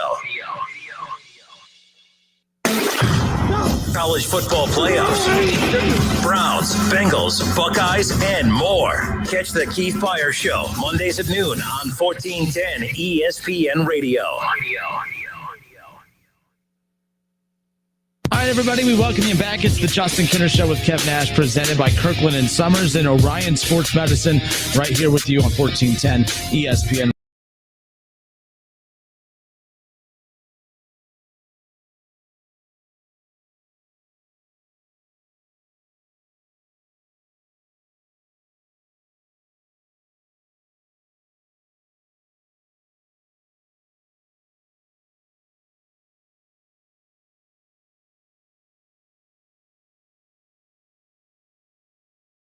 Or teaming up with other eras of great players. That's what makes this so fun. But I want to talk to everybody about, of course, that the year number 3 for the Red Scare, the Dayton Flyers alumni team, plus a cool camp opportunity for you parents out there who want to involve your kids in a cool basketball camp coming up. We got Joey Gruden, former Dayton Flyer, with us now, head coach of the Red Scare, hanging out with us. Joey, welcome in, man. How are you? Doing good. How you doing? Hey, good. You're quite busy since you graduated. I mean, every time I follow you on Facebook or Twitter, I mean, you're adding another great accomplishment to your resume. We'll talk about a couple of those here in a moment. But year number 3 for the Red Scare, this is pretty dang cool. Last year was a little different, obviously, playing in that bubble environment. But just talk about what it's like prepping for year 3 and how this has kind of taken off over the years. Yeah, year 3. It's been great. First year was kind of a get our feet wet year, and that really launched us. We sold out a couple games, a couple arenas, made a good little run, and then right into year 2, due to COVID and everything going on, I was kind of forced and lucky enough to be able to coach. And we happened to make a good run in the Final Four with some good younger players like Trey and Mike Sell, who came on board and helped us out. But yeah, like you said, it keeps getting bigger and better each year with more interest and more exciting players that come play for us. So we're on to year 3 now, and we're just trying to do as much as we can with the team and keep giving the fans the best product on the court. A few years ago, who was it that just started the conversation? How did the Red Scare come about? Like, who was kicking the idea around first, and when did it start snowballing into an actual real conversation? And when did it become that real possibility that you guys were going to be able to do this years ago? Yeah, one of the TBT guys reached out to Jeremiah Bonsu, my other GM who helps out. And then he kind of mentioned to me, like, we should do this thing. And we thought it'd be a good idea. We just knew Dayton fans are go nuts about Dayton basketball. So anything with Dayton basketball, they would come and support us. And we knew a few of the guys on our team were playing in the tournament already, just spread out through different teams and different locations. So we thought, why not? Let's ask, see who'd be interested. And then once that happened, it was easy to get it going. Create a Twitter page, create all these things, and all the Dayton community really backed us up. And then once you get the community involved, it's easy to get the players. They just want to play basketball, have a chance to win some money, and play with each other and have some fun. You know, it's funny because obviously, I mean, you players have to be good enough and everything, and we all know that. But the one thing that's unique about this tournament is that it is very dependent on fans. There are a lot of programs out there that would love to put alumni teams together, but not every team and program is as fortunate as your program and former program to have the fan support that you guys do. I mean, you have that Power 5 fan support out of the A10, and it's unbelievable to follow and watch. The fans are really what have helped you guys be able to put this together and sustain this thing just because of the draw. That anything Dayton touches turns to gold, and you guys have that going for you, where you guys get that January, February, March feel in July somehow. I'll never forget that game with Ohio State's Carmen's Crew years ago. I'm just like, this has like a March, a March Madness type feel in July. It was the craziest thing I'd ever seen. Yeah, it's awesome. The fan support is honestly unbelievable. A lot of teams aren't as lucky as us. Even other alumni teams, they just some fan bases just aren't interested or don't care, but that's not the case with our fans who really care about all the players who've come through the Dayton program, and they want to follow them. They want to see them play, and it's hard to see them play overseas, so you kind of lose track of them over a few years. But when then you hear they're coming back to play up the street in Columbus in the TB tournament with some of your other favorite Flyers, it's an easy way to just come watch them and check on them and see their games evolve and see how they're doing. So it's a great event. So this year's TBT, this year's the basketball tournament, of course, starts July 16th. They've already announced some of the regionals and some of the teams that have already come together. Of course, you guys will start on July 23rd in the Columbus area with Carmen's Crew, the two highlighted teams there. So you guys are kicking things off there. But the unique thing is, and this was supposed to be like last year as well, where Dayton UD Arena was supposed to be the host of the championship weekend. Because of everything that changed last year because of COVID, it was disappointing that Dayton wasn't going to get that, but it almost worked out even better because now Dayton gets it again this year. Fans, everything, you're going to get that full experience that was not able to be experienced a year ago. Yeah, last year was different, and I know a lot of guys feed off the energy. Main guy is Devin Oliver. Year one at Ohio State, he's hit threes and flexing in the crowd and holding up the arrows and stuff. And last year, he did struggle, and I honestly think it's part of the reason to do it with no fans. When you play and have that energy, some people just feed off of it. And I keep telling everyone, I think maybe we have a sold-out crowd and we get a few more points and a few more bouts to go our way, and maybe we beat Marquette and go to the finals. So it really is going to make a big difference. And I know our fans are already asking me and blowing me up on social media how they can buy tickets. So if you want to buy tickets, you got to go to the basketball tournament website. You can purchase them there. But hopefully COVID dies down and we can have as many fans as possible show up and come support us. You brought up a good point about the fans. And I said this about this past season for the Dayton Flyers, where we know where there's very few games where this program does not feel the juice of their fans, and not just home games. I mean, you guys, know how well the Dayton Flyers fans travel. And at points this year when the Flyers were struggling, I kept bringing up the point that there's a lot of teams out there who are able to play through having fans or having no fans. I think Dayton struggled not having fans because you guys are so used to feeding off of that energy, feeding off of that juice. There's some programs who aren't fortunate to play in front of 13,000 fans every night. There's some programs who aren't fortunate to have 5,000 fans follow them on the road no matter where they go. That's real, right? Like that. Some of those struggles had to have stemmed from just not having that energy that the fans provide. I know some people don't like to say, I don't care, no excuses, but that is a legit factor within the game of basketball. You guys feeding off that passionate fan base. It's a huge factor. I mean, every coach I've had always says basketball is a game of runs, and I mean, you hit a three, you get a cool dunk. I mean, OB windmill, the place goes absolutely nuts. And then you get excited to play defense, and then you get another stop, and then you come down and get another bucket. And it really is a snowball effect, and the fans emphasize that even more. The team shooting free throws, you got 13,000 fans screaming behind the hoop. It's a little harder to make a free throw in an empty gym, and you hear the ball bouncing. I think it definitely is a factor and a huge thing that Dayton basketball is missing. I can't wait for the COVID to die down and fans to get back in the arena. You and me both, my friend. You and me both. We got former Dayton Flyer Joey Gruden hanging out with us. He's, of course, is leading the Red Scare, the alumni team for the Dayton Flyers for the basketball tournament. Now, as of last week, the roster that was released as of now, Trey Landers, Devin Oliver, Ryan Mikesell, Kyle and Daryl Davis, and Kendall Pollard. I know talking to Kendall last year, he had all the intentions of being able to play last year. Of course, things changed about a month or two out, but he's back on the roster. I'm sure this has like a fantasy basketball type feel where you're able to piece together these fantasy rosters, and it's so cool seeing. I'm sure there's a lot of names that people still want to see be added, but these are some big time names that have already played in years past. But getting to see Kendall and Kyle back on the floor, Trey and Ryan Mikesell, a part of multiple great teams under Dayton's run, Devin Oliver, Daryl Davis. I mean, it's fun to see these guys come together, and I'm sure you're still working hard to add more. Yeah, I am. We have a great core, those six, who all, I believe, played at least one game with us as a Red Scare member. So, and they've all played together, most of them at least, in Dayton, in a Dayton uniform. So they're all familiar with each other. We all know the same terminology, which is a huge advantage when you play against a team who, they all come from different schools and programs and philosophies. So we have a huge advantage, I believe, with six Dayton guys. Trying to add a couple more, obviously, names people keep blowing me up about, obviously, Scoochie, Deshaun, Jordan Seibert, those kind of guys who I'm still trying to get. They're a little harder to get with their schedules and what they got going on. The Knicks are going to be out of the playoffs by July, so there's no excuse. If Obi's not wearing a Red Scare uniform, I don't know what you dropped the ball on that one. I'm just saying. Yeah, maybe he needs a good little workout. Maybe he needs a couple games to just stay fresh. So maybe I'll give him a text. We wouldn't count on him. And you'll be better than Coach Thibs. You'll at least give him 12, 13 minutes a night instead of this 9 or 10. I mean, my God, he's so efficient within his 10 minutes he's getting. It's like, give him some more, man. I know.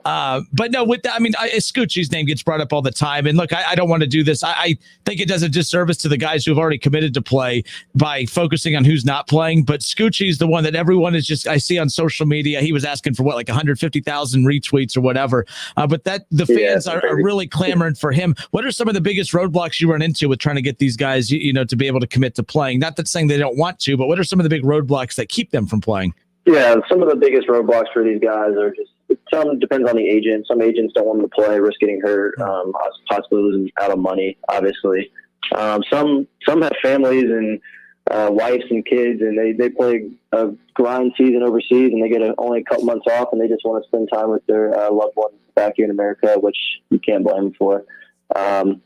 But the biggest thing, I think, reason guys don't play is obviously their agent. And, it is a risk winner gets all tournament. So if you lose in the Final Four or finals, you don't get anything. So, I mean, it is a big risk for some of these guys who are making pretty good money. They don't want to get hurt.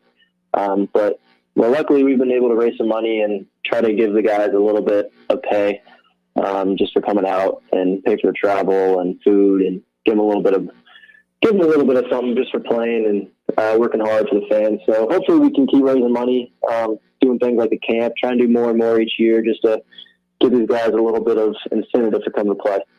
I'm glad you brought that up. It's a perfect transition into this. One of the main reasons we've been talking lately is just making sure we get to promote this. But, it's so much fun. The fans love seeing these players come together. But to do that, you guys need a little help. And I know you have no doubt in the world that the UD faithful is going to come through and follow through and help it out in this. But you guys are putting on a Red Scare basketball camp. It's coming up on Saturday, May 8th from 9 a.m. to noon here in Miamisburg, or here in the Dayton area in Miamisburg. Just give everyone information about the camp. I see here, you have Trey Landers, Ryan Mikesell, Kyle Davis, yourself here on the promotional poster here. So just talk about what this camp is going to entail, what the proceeds, how the proceeds help you and help the Red Scare, and just what the parents of these students can expect by enrolling their students into this. Yeah, I mean, this is our first camp we're having. Like you said, some of those names coming to help us out.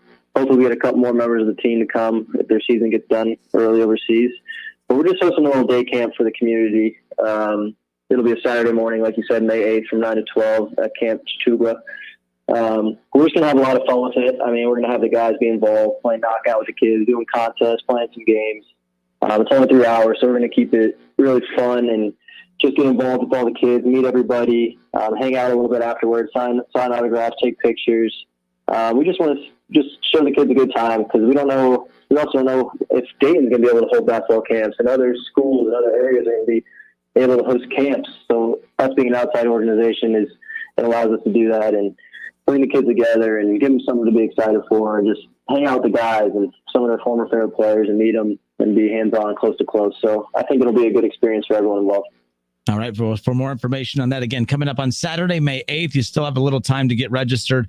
You can do that at CampRedScare.com. And of course, the price and everything, all the information is right there at CampRedScare.com. Joey Gruden, head coach of the Red Scare, GM/head coach, him and Jeremiah Bonsu, former, UD players, doing a fantastic job of leading the charge with this. And it's so dang cool. But again, they need the help of the fans. The fans have never let the former players down. So again, a camp is a cool way to be able to help, kind of give back and allow the Flyers to be able to put this on. So I'm pretty pumped about that. Again, what does the fact that the championship weekend at UD Arena, how more motivating is that for you guys to get to that championship weekend and to get to play in front of hopefully a lot of UD fans at UD Arena? Oh, it's unbelievable. Now we have a real set goal to get back to UD Arena. I mean, the first 3 games is going to feel like if we get out of Columbus, we're winning a championship already.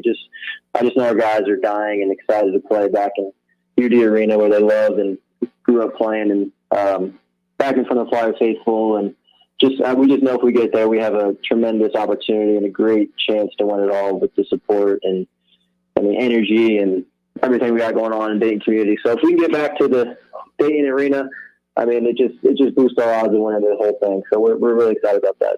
Absolutely. I beyond agree with that and definitely looking forward to that. Settle this debate for us. Again, I know you have to get going and I appreciate you hanging out with us here, but I don't know if there's restrictions on fan attendance. I know there's going to be fans. I'm not sure if what restrictions are in place, but if there was no COVID, no pandemic, Red Scare, like the fans are so nuts and crazy and passionate. A couple years ago, I said that they could fill out UD, they could sell out UD Arena for this. That 13,000 would show up to support the Red Scare. I don't think that's that crazy or a hot take. I was accused of having a hot take. Usually I get accused of having anti-UD hot takes. This was a pro-UD hot take. I don't understand why people always have a problem with what I say, but I believe it. I truly believe that, again, 13,000 strong would show up at UD Arena to support this team. I agree. I mean, we played at Capitol a few years ago, and there was a line a mile long, and it was only like 11 a.m. We didn't play till 3. I mean, I kind of agree. I think the lower bowl for sure. I think we get at least 10,000, if not sell out. And if we're playing against the Carmen's Crew or a big time name like that, I just can't imagine it not being sold out. I agree with you. The fans will go nuts, and everyone will come watch that game. All right. Well, there's so many other things we could talk about. I appreciate you hanging out, Joey. You also head coach of the Flight Academy prep team, the new team associated with Chris Wright. How's that going? That's pretty dang cool. When I saw that, I was like, man, Joey is everywhere. You have definitely done a great job of keeping your name out there. Congratulations on that. That's exciting for Chris Wright and exciting for yourself and the group of local kids, too, that are a part of this. Yeah, this is awesome. Chris reached out to me, and he said he's starting to do building a new facility, and he just wanted to start a post-grad team to help all these kids out who just need one more year of exposure, who just maybe missed out on some of the season due to COVID and whatnot. But we got some really good players coming in, and he's doing a great job organizing the school and partnering with Sinclair. So it's a real thing. It's going to feel like a mini college for some of these kids who maybe won't be able to experience it due to COVID. But they just need another year. We're going to travel around, play some big-time programs. Bring some big-time programs in. We're all getting calls from overseas teams and other big-time prep schools. So we're going to have a good schedule, and it's a great thing he's got putting together. And I'm just happy to be a part of it and coach these guys. Thanks so much for your time. I beyond appreciate it. CampRedScare.com. One more time, folks. Again, for the basketball camp being put on by the Red Scare team. Again, you can help them out as well by, again, signing your kid up for that camp. Joey Gruden, head coach of the Red Scare, and many things else that he's involved in. Joey, thanks so much, man. Take care. Have a great week. Thanks, man. Thanks for having me on. Appreciate it. Listen, stream, watch. It's the Justin Kinner Show with Kev Nash right here on Dayton's ESPN Radio, 1410 Wing AM.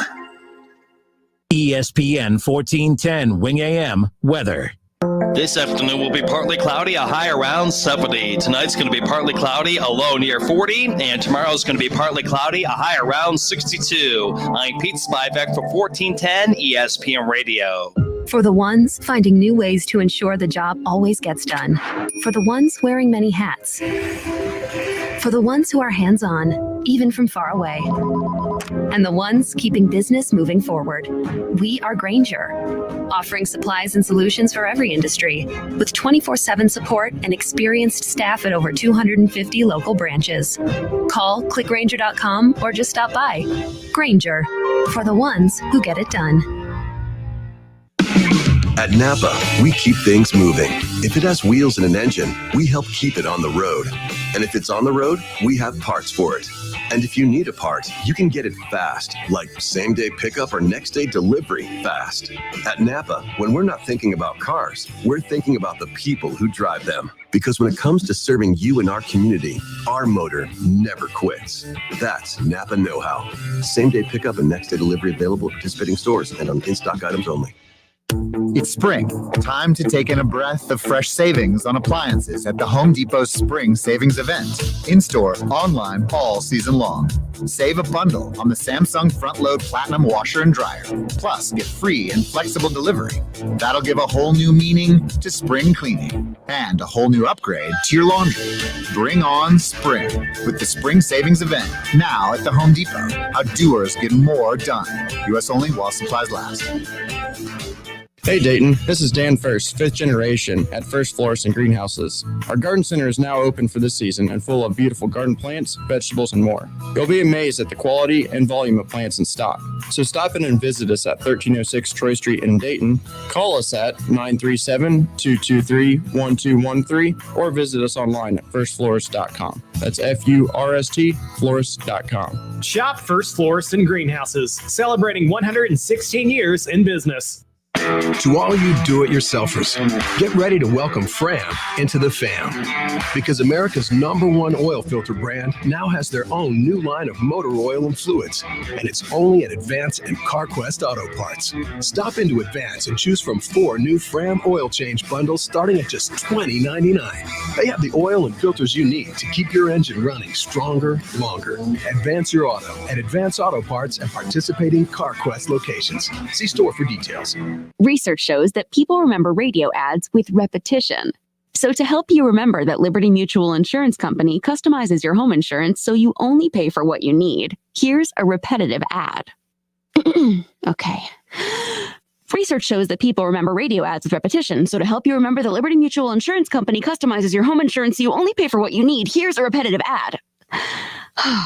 Only pay for what you need at libertymutual.com. Liberty, liberty, liberty, liberty. OHMB 803-342 and MLS 304138. Do you need help with a loan to purchase or refinance your home? Have you applied for a home loan and been told you do not qualify for a loan? Are you a first-time buyer and have questions regarding the home buying process? Are you considering refinancing your existing home? Do you live in Ohio, Kentucky, Indiana, Florida, or South Carolina? If you answered yes to any of the above questions, you need to call Forrest Ferris at 3rd Street Financial Home Loans at 513-320-5911, who is available 7 days a week to help you. We're 3rd Street Financial Home Loans, and Forrest Ferris specializes in approving home loans banks and other lenders cannot or will not approve. Some of our clients might have low credit scores, been through a divorce, want to buy a home for sale by owner, are in a land contract, or dealing with probate or estate homes. Call Forrest now for a free estimate, 513-320-5911. That's 513-320-5911. Offer valid for purchase or refinancing of homes located in Ohio, Kentucky, Indiana, Florida, and South Carolina only. Minimum loan amount $60,000. Limitations and restrictions apply.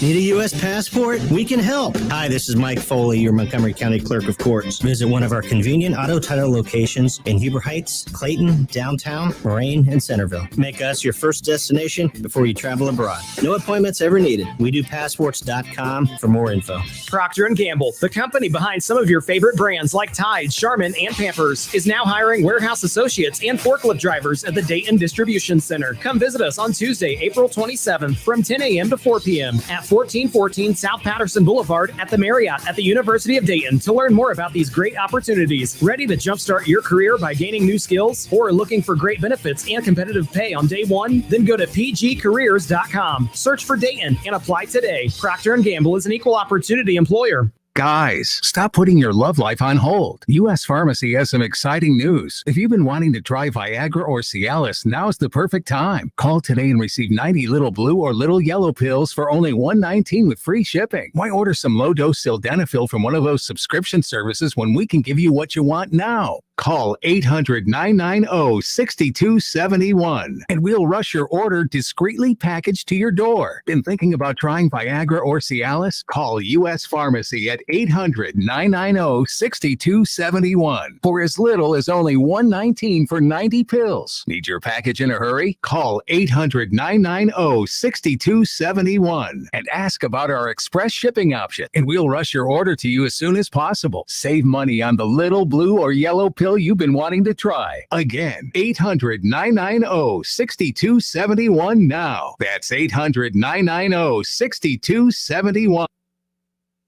30% of ID theft victims suffered multiple types of identity theft. Get LifeLock. Save up to 25% off your first year at LifeLock.com, promo code RISK. The Reds are on the radio. Every hit, every strikeout, every Reds victory. You can catch all of the action all season long right here on Dayton's home of the Reds, 1410 ESPN Radio.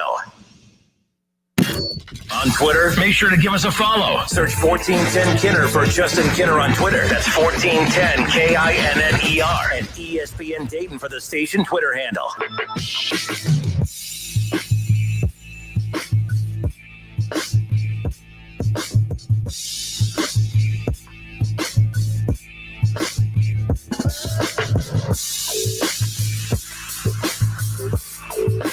All right, we are back. Thank you, Joey Gruden, again, former Dayton Flyer GM / head coach of the Red Scare, the Dayton Flyers alumni team for the basketball tournament.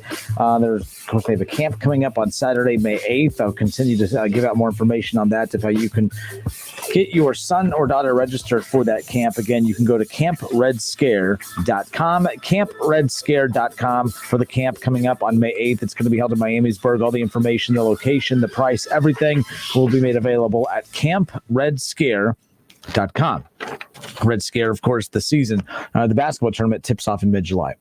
Let's talk about a little Major League Baseball. Your Cincinnati Reds, of course, are sitting atop the NL Central at 9-6. 9-6. And, of course, we all know the hot start that they had to the season. One of the hottest hitting teams in baseball. The bats have cooled down a bit, but, again, the winning has not stopped. After dropping back-to-back series against the Diamondbacks and against the Giants, the Reds were able to get back into their winning ways against, of course, the Cleveland Indians at home in their 3-game series, taking 2 of 3. And right now sitting at 9-6, 1 game ahead of the Milwaukee Brewers, who are 8-7. You have the Cards and the Pirates, both with 7 wins at this point of the season. Cards with 8 losses compared to 9 for the Pirates. But somehow, some way, the Chicago Cubs buried at the bottom of the NL Central, 3 games back of the Reds, 6-9 overall. Very early in the season. But I think now there's enough of a sample size of games to not anoint a World Series favorite, but to at least look at the teams that we now know how the Reds are going to win games. It's going to have to be them. I mean, their run scoring ability, that's going to be what carries them. You don't know what you're going to get from their pitching on any given night. You know what they're capable of, but you also know what they're capable of on the bad side as well. But overall, Major League Baseball, when you look across the board, the Dodgers 13-3, the Padres are 10-7. The series between those two teams, I mean, that's the biggest rivalry in baseball right now.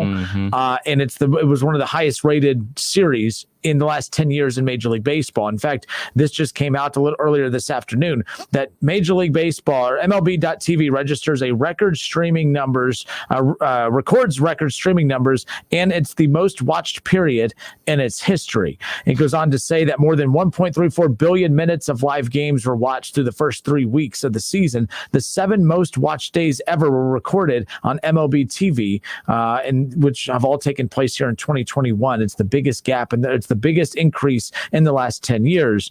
You have guys like me who, of course, talk about how, no one's watching baseball, no one cares. Something's clicking, something is working right now.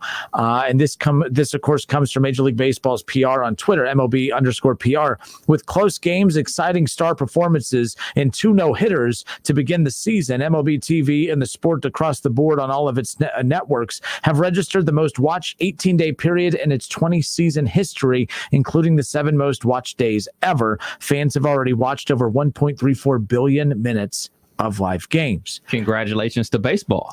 Congratulations to baseball. I don't know what's working, but maybe, just maybe, every decision that Major League Baseball makes, whether we think that they're making the right or wrong decisions, putting the runner on second base and everything else, those are clearly working. It's clear those things are working. Everything is made based off analytical decisions, which I'm not a big fan of always letting the analytical bus drive you one way or another. But at the same time, again, it's 3 weeks of a 6-month, 7-month season, but that's a good thing for baseball because you want people watching when the season starts, because you have to have if you have a ton of people that tune in at the beginning, people are naturally going to funnel out. But the more people you have in the funnel, the more people you have remaining after those people funnel out. If you only have a little, I used to work in sales, and all the time they'd be on me all the time. It's like, make sure your funnel is full, because it doesn't mean you're going to get a lot of yeses, but the more business you have out there, the more yeses, the more percent of yes you're going to get. If you only have 10 leads out there and you only get one, that's low. But if you have 50 and you get 3 or 4, that's what it's all about right now, is keeping that funnel full. If you're Major League Baseball, they're doing it right. They're doing the right things. I don't praise baseball often, but good for them because people are watching. And that's all you can really ask for. And I mean, you talk about that series with the Padres and the Dodgers. Even I tuned in for that. You know what I'm saying? You have a ton of big names out there. Ton of big names. I mean, Mookie Betts, I know everybody says that Trout is the best player in baseball, but you got to think of something about Mookie Betts. He was the best player on 2 championship teams in 2 different divisions. So, you got a star player out there. You got I can't pronounce his name from the Padres. Tatis Jr. Who's already had an injury to start. But he's back. I mean, shoot, I didn't even notice until I was watching ESPN. They said he hasn't even played 162 games in his career yet. He's already signed that big time contract. So at first I used to think like, oh man, that the Padres got over, but I'm starting to think like, hey man, maybe he got over because he signed this big deal and he's only like 21 years old. So, he'll be able to cash in on another big contract, but you got star power, and star power really drives it. And another thing that I didn't even notice until I was watching the Reds and the Cleveland baseball team yesterday, I didn't know that the Yankees suck this year. They don't suck, but they are not playing well. They have the worst record in the American League. They are 5-10. They're in the basement of the AL East right now, but they do have the worst record, or the second worst record in all of baseball. Crazy. And they have the worst record in the American League. The Boston Red Sox, who were supposed to be they were unloading guy. I mean, they moved on from Mookie. They moved on from a lot of stars. They're 11-6, one of the hottest teams in baseball. I talked about the Reds earlier. They're 9-6 with a +24 run differential. The Red Sox have a +28 run differential, and they've already gone up against a lot of the top teams in baseball too. You have the AL Central. You have the Royals 9-5 sitting atop of that division. I think that the Centrals in both divisions look very similar. I think they have okay teams, but I don't think the World Series favorite is sitting in any of these divisions. But right now, the Indians in second at 8, they're 8-7. The White Sox 8-9, Twins 6-8, and of course the Tigers are 6-10. So, and then you have the NL East. Interestingly enough, there you have the Mets 7-4 at the top. I mean, the Braves are, they're slow start. They're 7-3 or 7-9. I'm sorry, to start. Washington, Strasburg back on the IL. By the way, look, I think that for them to win a World Series with him was such a big deal, but they may have seen the last of the elite Strasburg. I think right now, if his career ends up winding down here the next couple of seasons, they got a World Series out of him, and that's all you could ask for. But Washington was expected to kind of do some bigger things as well. But I love the start for the Reds, +24 run differential, 7-2 at home, and they're off today. They got the 3-game series with the Diamondbacks coming up starting tomorrow. 6:40 will be the first pitch. But how about Major League Baseball? Everyone out there that takes shots at baseball, I take shots at baseball all the time. I think that they get in their own way. But for this to be for MLB Network, which has been the central, media force for baseball in the last 20 years, or at least that's what they've been building themselves up. This is the most watched 3-week period in Major League Baseball's history over this last 3 weeks on that network. That is outstanding. And obviously baseball is still tinkering with things and they're trying to figure some things out, but clearly it's working. Only 3 weeks into the season, a lot still left to be played. But here's where you got to be concerned if, I've always put the NBA at the top when it comes to, doing it the right way of being a star generated league. I always say I'm not I love the Cleveland Browns. When they lose, it ruins my weekend. When they lose, I dread popping this mic having to hear from Bengals fans. When they lose, I just can't wait to hear what Kev, the Steelers fan, has to say. But there's not a team in the NBA that when they lose, I'm bummed. There's teams I pull for, like I want the Lakers to win the championship. I want the Lakers and Nets to get to the finals. I want the most star-filled finals in a long, long time. And, of course, another injury to KD could worry that, impact that. But with that being said, I think the NBA is as star-heavy as it has been in a long, long time. I mean, he's unbelievable. The NBA is unbelievable between LeBron James and between LeBron James and Kevin Durant and Russell Westbrook, James Harden, Steph Curry, Klay Thompson, Giannis Antetokounmpo. You have, of course, just coming into the league is Zion. They are winning the star power. They have more stars in their sport than any other sport. Like, they have it going on. But baseball is trending up. Basketball trending down. I found this article interesting. They're talking about since 2011, 2012, Kev, that the NBA games on ABC, it's the league's most important media partner, they are down 45% since 2011, 2012. Mm-hmm. And it has steadily gotten worse over the last 2 or 3 years. It says that the NBA broadcasts on TNT were down 40 and 20% on ESPN over the last 3 years. I think that's concerning if you are the NBA, because you have baseball, who's the poster child of doing everything wrong, and the NBA is the poster child of how to promote your athletes better than any other sport. Right. But right now the league is crashing from a ratings perspective, and that's a big deal. Hockey just got a deal back on ESPN. Right. The NBA is the only sport that is tanking right now. Hockey's trending up, baseball's trending up, football's not. They're doing what they always do, right. College and pro. NBA has to be careful. I never thought I'd say that, but they are plummeting while everyone else is shooting up. And I find that interesting because the NBA has the star power, so their ratings declining is concerning. Yeah, I think it's the way that the NBA product is taken in by the fan base. It's a highlight-driven sport. It's a sport that they broadcast on Twitter. They brought anything that happens across the league, it's on Twitter in seconds. And not only from people watching the game, but from the league itself. I think that the actual people sitting down to watch an entire basketball game, there's a lot of factors in that. It's the fact that your biggest star in the league is now with the Los Angeles Lakers on the West Coast, and their games don't start till 10 o'clock at night. When LeBron was in the Eastern Conference, you were guaranteed to see LeBron at 7 o'clock or 8 o'clock, those windows. And now that things have shifted where your biggest star is over there, because no matter how big of a star that KD is or James Harden is, they're not LeBron. And not just because LeBron is better at basketball, but LeBron has a personality. We could never confuse Kevin Durant for having a personality. He's not an outgoing guy. Like in every single interview, he's like, he's 420 basically.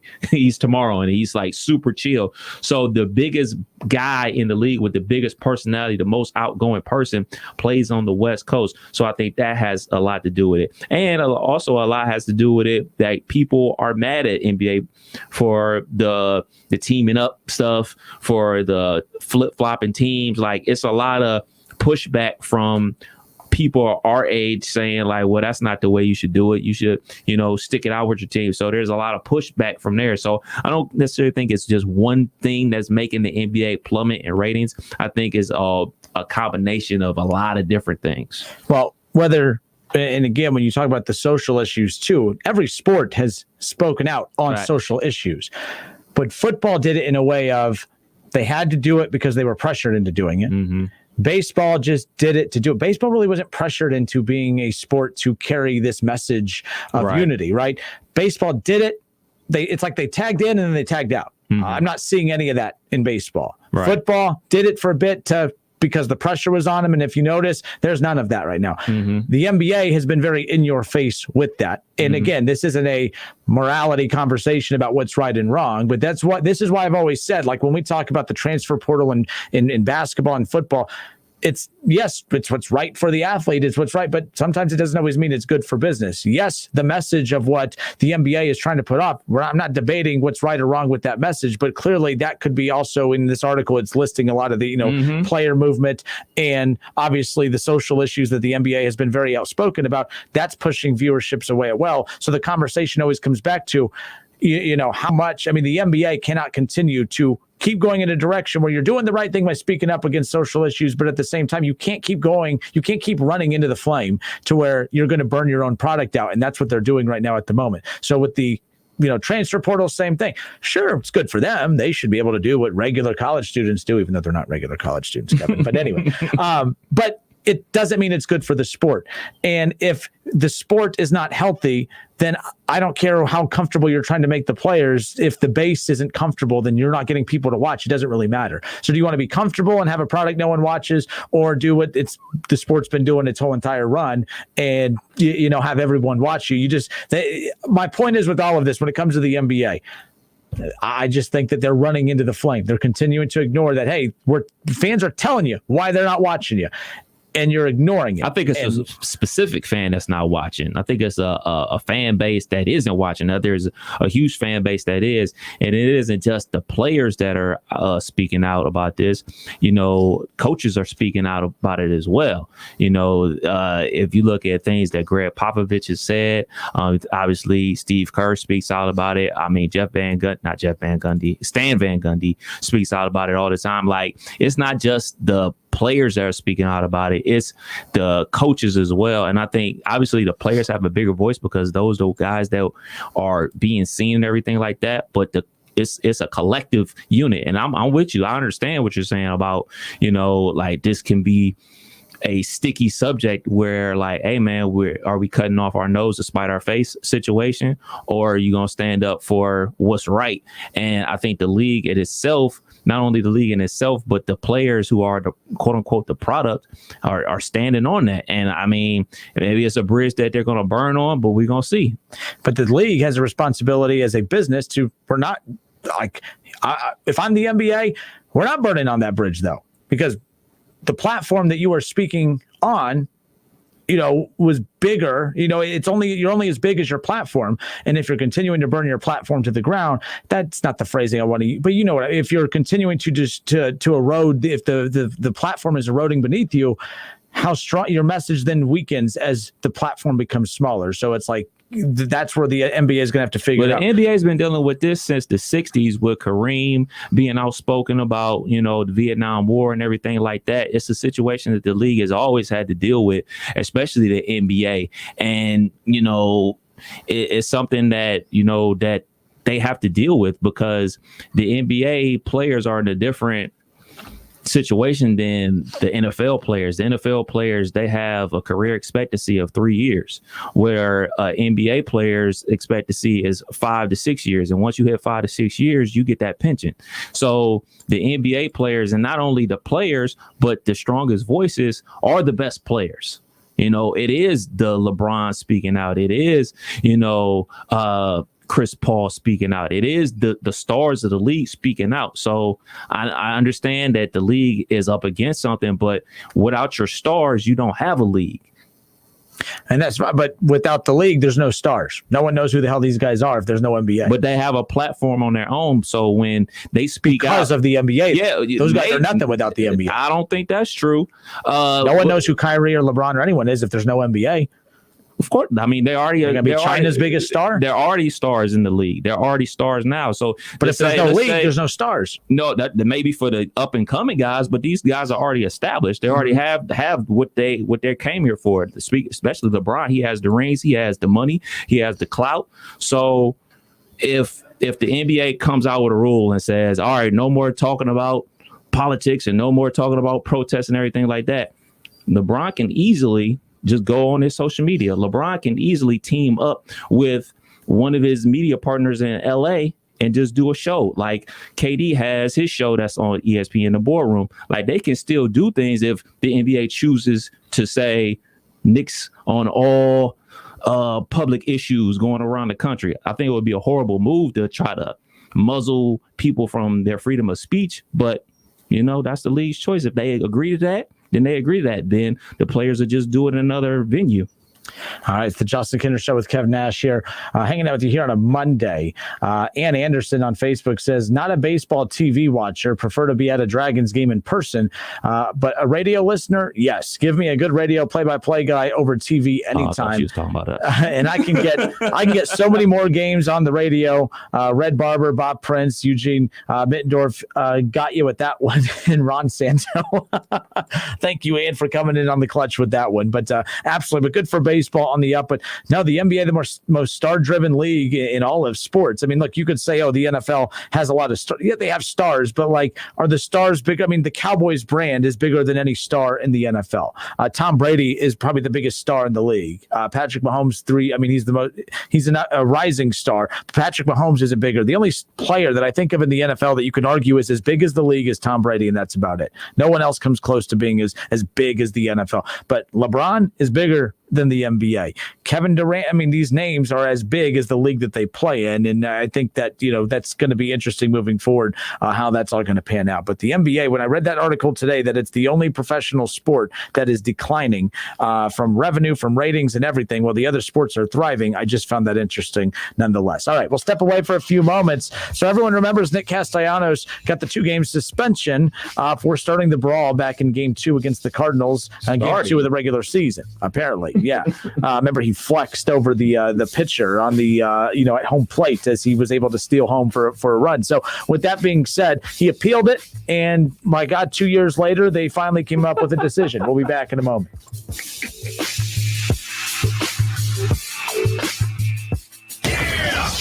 It's the Justin Kinner Show with Kev Nash on 1410 ESPN Radio. Receive a $5 rebate by trading up a non-contact thermometer toward an Exergen temporal scanner purchased at any retailer. Fever is a leading symptom of COVID, and using an accurate thermometer has never been more critical. In published studies, no-touch thermometers miss more fevers than they detect. While the new COVID vaccines are becoming more widely available, it is important to make sure you are protected. Monitor for fever with an accurate thermometer backed by more than 80 published peer-reviewed clinical studies. Details at Exergen.com, where accuracy matters. Hi, my name is Brian Summers, and I'm an attorney with Kirkland & Summers. We are a law firm dedicated to divorce and family law. We have 2 locations serving Miami Valley, one near Austin Landing and the other in Troy. Remember, we're not part-time divorce and family lawyers. We're full-time here for you. Kirkland & Summers, trusted and experienced, a family law practice dedicated to serving you. Visit them online at kirklandandsummers.com. That's Summers with an O, kirklandandsummers.com. Cordell Transportation is now hiring Class A CDL drivers. $5,000 sign-on bonus. That's right, $5,000 sign-on bonus. Home daily dedicated lanes, no-touch freight. Apply today at CordellTransportation.com. Cordell Transportation, driven to succeed. Polking Bowling Centers are your connection for a clean and safe place for family fun or a great night out with friends. Join your friends in a fun summer league, adult, youth, mixed, and travel leagues. Take your pick. Polking Bowling Centers have a fun program waiting just for you. All summer league bowlers get a VIB pass and our end of the league party where you can win $1,000. Let the good times roll at Polking Lanes in Dayton on Wilmington Avenue, Polking Woodman Lanes in Kettering on Woodman Drive, and Polking Lane South in Centerville on Kingsridge Drive. There's never any FOMO with the iHeartRadio app. You won't ever have to miss out on your favorite shows and contests with this radio station again. Radio 24/7, 365. We're here when you want us. Stay connected and listen anywhere when you download the free iHeartRadio app. You have empty office space to fill or home office to create. You know what you need. You know what you'd like. But you also have a pretty good idea after you've shopped around the usual places what you need and what you like might not happen. Well, then you haven't been to Charles Larrick's Warehouse Outlet. Nobody has their selection. Nobody has their discounts. And every week there's something new. If you need office furniture, Larrick's Warehouse Outlet can sell it to you for half the price and below manufacturer's selected prices. Half price and below on hundreds of items. Selection from budget to the best. Really, desks from $50 to $5,000. Filing cabinets from $25 to $500. Before you go anywhere else, do yourself a favor and come to Larrick's Warehouse Outlet. With 25,000 square feet of selection, you're not going to go anywhere else. Larrick's Warehouse Outlet at 23 McOil Avenue, Dayton. Open Monday through Friday, 9 to 6. Larrick's, continuing the tradition. Many Vietnam War veterans were unknowingly exposed to dangerous chemicals impacting their health and quality of life. There are now expanded benefits for veterans exposed to Agent Orange. Veterans with Parkinsonism, bladder cancer, or hypothyroidism who previously applied for VA disability compensation but were denied should reapply and might be eligible for retroactive compensation. Exposed veterans who have not yet applied should consider filing a new claim. For assistance, call Montgomery County Veterans Service Commission at 937-225-4801.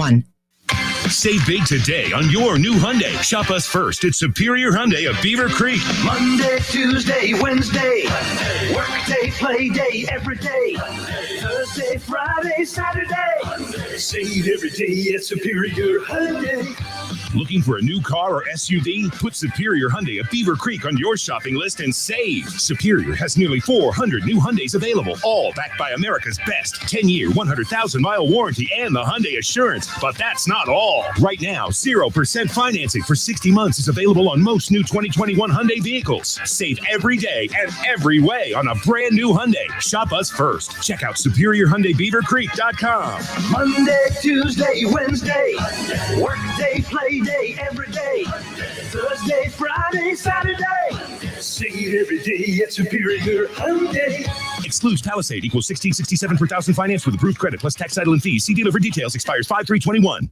Hoffman Turf wants to enhance your property. Hoffman Turf, a locally owned company in Beaver Creek, offers professional lawn care, landscape maintenance, and weed and pest control. We understand your lawn is your investment and strive to give you the most value for your hard-earned money. Let us help you achieve a beautiful, thick, green lawn. Sign up today for fertilization and weed control and save 50% off the first application and 5% off the entire season when you prepay. Schedule today online at HoffmanTurf.com. Hoffman Turf, professional, dependable, affordable. Hey, you. Liberty Mutual customizes your car insurance, so you only pay for what you need. Liberty, liberty, liberty, liberty. You want more local content from Dayton's ESPN radio station 1410 Wing AM? Make sure you subscribe to the WING 1410 Dayton YouTube channel, where you can watch all your local shows live or go back and rewatch previous episodes of the Justin Kinner Show with Kev Nash, the Keith Byers Show, Talking Out Loud with Sully, and more. Whether you're at home, at work, or in your car, tune in to ESPN 1410 Wing AM or stream us live at wingam.com.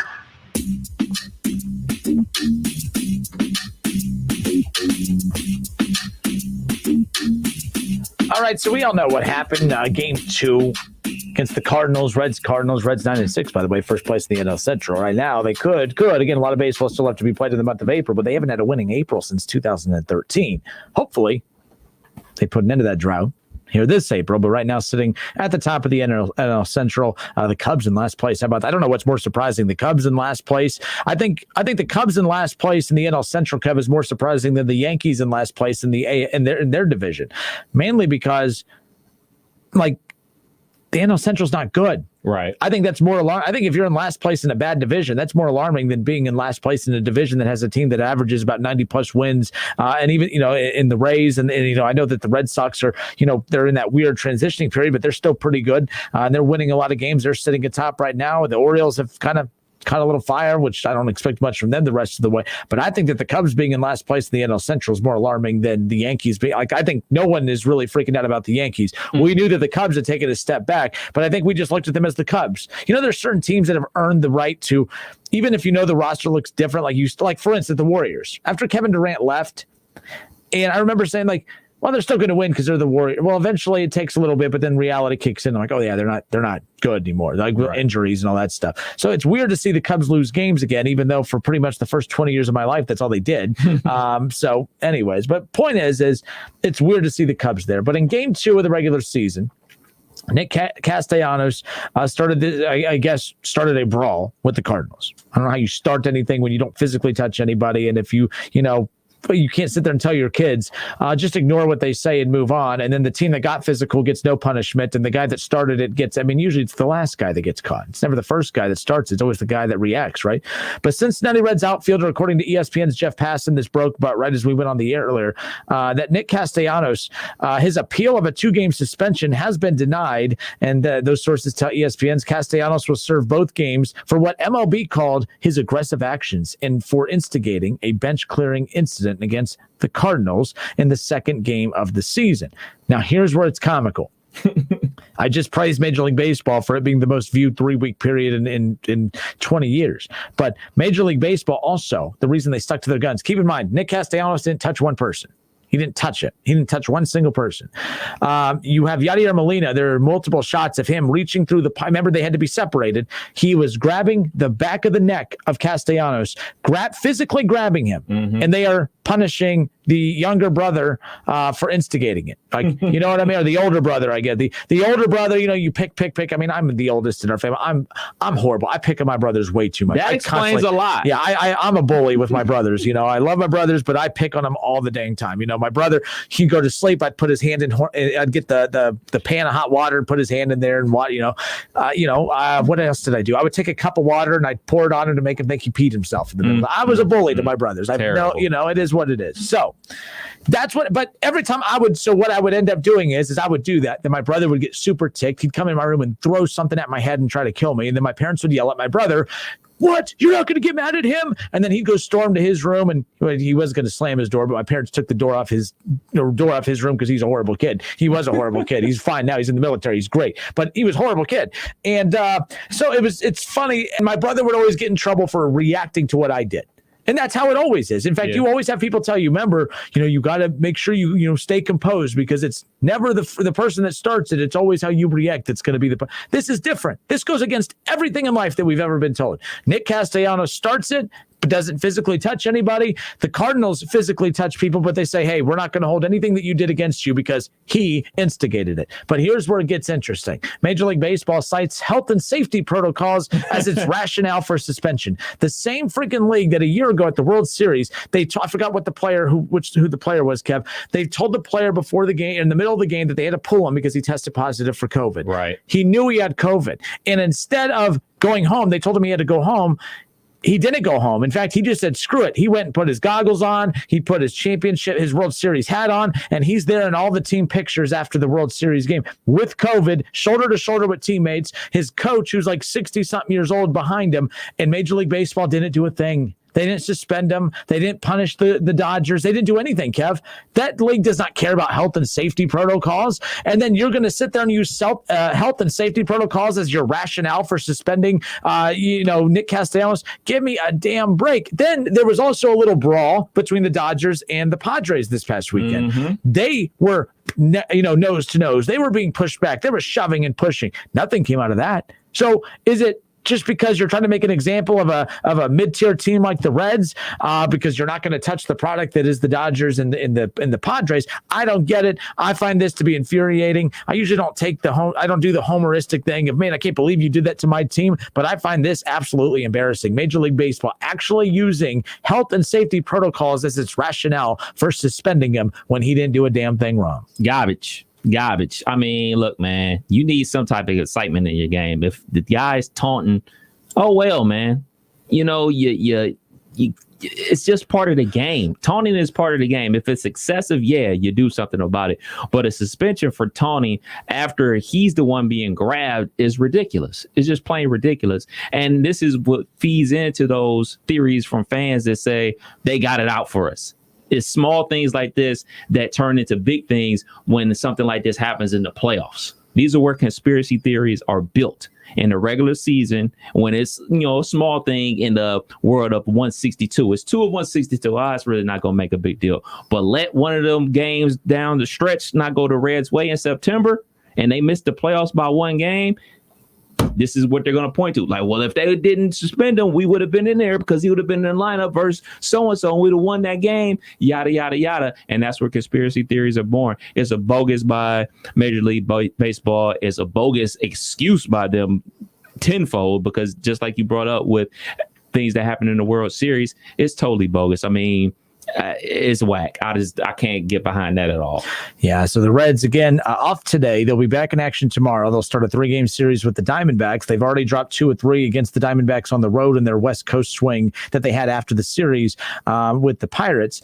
But the Diamondbacks, are 6-10, and they have 3 with the 6-10 Diamondbacks at Great American Ballpark. The Reds are playing very good baseball at home. They're 9-6 overall, 7 of those 9 wins all coming at home, and they'll look to keep those winning ways at home going against the Diamondbacks again, as that series will kick off tomorrow night. 6:10 the pregame, 6:40 the first pitch, right here on Dayton's home of the Reds, 1410 ESPN radio.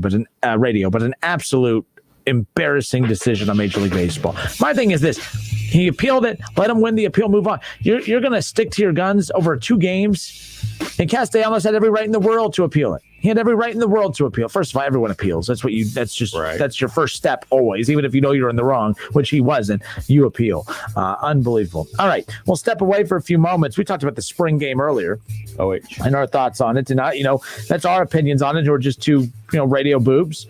But what about Keith Byers, who has played at the highest levels at every level of football? Successful football and basketball player in high school, great college football player at Ohio State, nearly won a Heisman, 13-year NFL career, played in the Super Bowl with the Patriots. He knows a thing or two. I asked him about his thoughts on the spring game, and is it just it's a glorified scrimmage? It doesn't mean anything, but yet we have media guys out there who are like, man, click on my article. The 5 biggest winners and the 5 biggest losers. First of all, I'm not saying you can't have good moments in the spring game, but to sit there and say, did anyone lose in the spring game yesterday? No one lost. I mean, if you lost your scholarship in the spring game, I mean, that's what these reporters are trying to act like. But let's talk about that with Keith Byers. He joins us next. Don't go anywhere. Listen, stream, watch. It's the Justin Kinner Show with Kev Nash, right here on Dayton's ESPN Radio, 1410 Wing AM. WING 1410 Dayton. Dayton's ESPN Radio.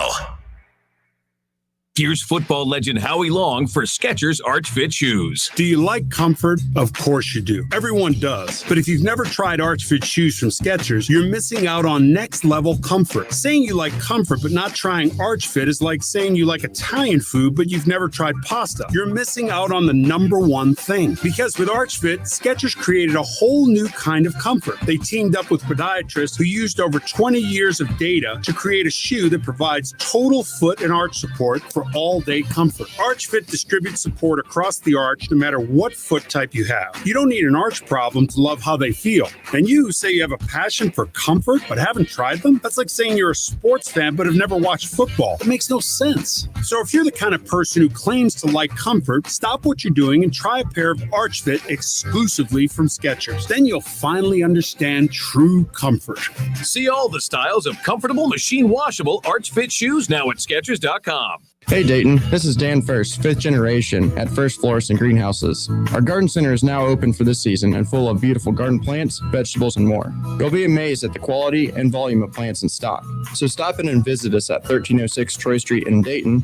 Call us at 937-223-1213 or visit us online at firstflorist.com. That's F-U-R-S-T, florist.com. Shop First Florist and Greenhouses, celebrating 116 years in business. Folks, you show it, we'll feed it. Quality show feeds from Lowe's, Umbarger, Hunter at a great price, along with Sullivan Show products right here at Homestead Feed and Supply, 1833 North Dayton Lakeview Road. Tell them the Colonel sent you. Rittal North America, LLC in Urbana will be hosting open interviews every Thursday at the Ohio Means Jobs Champaign County office, located at 1512 U.S. State Route 68, Suite J100 in Urbana from 11 a.m. to 2 p.m. Please park in the back. If Thursdays do not work for you, please send your resume to Katie McKee at mckee.k@rittal.us. Rittal has immediate openings seeking experienced welders, machine operators, paint unloaders, and paint loaders. Rittal is proud to be an affirmative action and equal opportunity employer.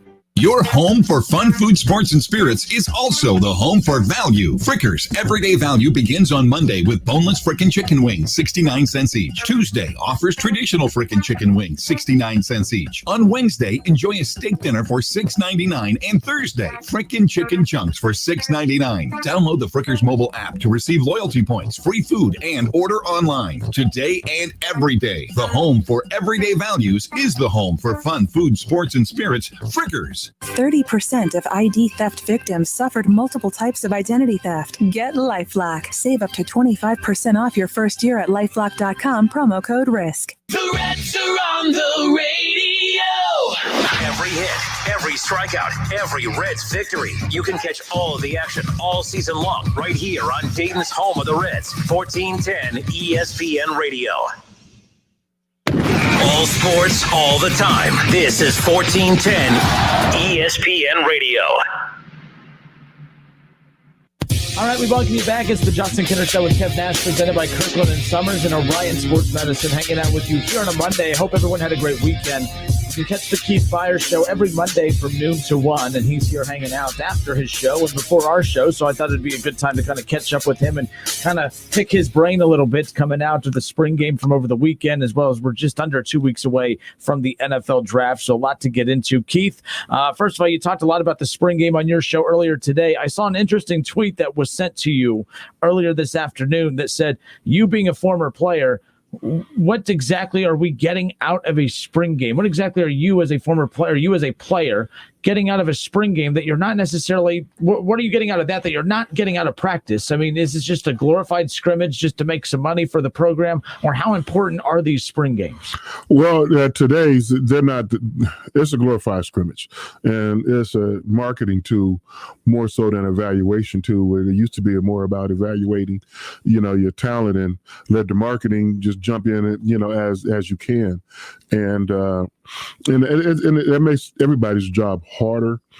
The coach's job is harder with evaluating, the talent, and it makes the player's job tougher because he doesn't have enough time to impress his coaches in practice. He said, "What do you mean you don't have enough time?" Because the NCAA has time restrictions on how much time you can actually spend on the field.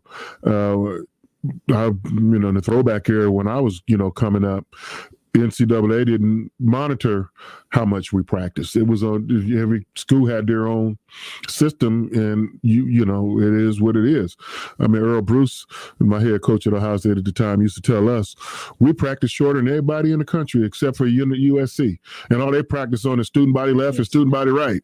And I was like, Coach, we practice as long as, we practice as long as everybody else in the country, if not longer, because we're going to be on the practice field until the coaches are quote unquote satisfied. We didn't have nobody with a stopwatch saying, okay, that's enough, time to get out the field. So that kind of worked both ways. We've been practicing. Coach wants to get a quarterback, say the backup quarterback, he wants to get him 20 snaps with the number one offense. He can get that done, and nobody would care. Now, say if you got a period designed for your offense, and we got the whole offense, number one offense together. This period is slated for 20 minutes. And we're going to, we're trying to get 15 good plays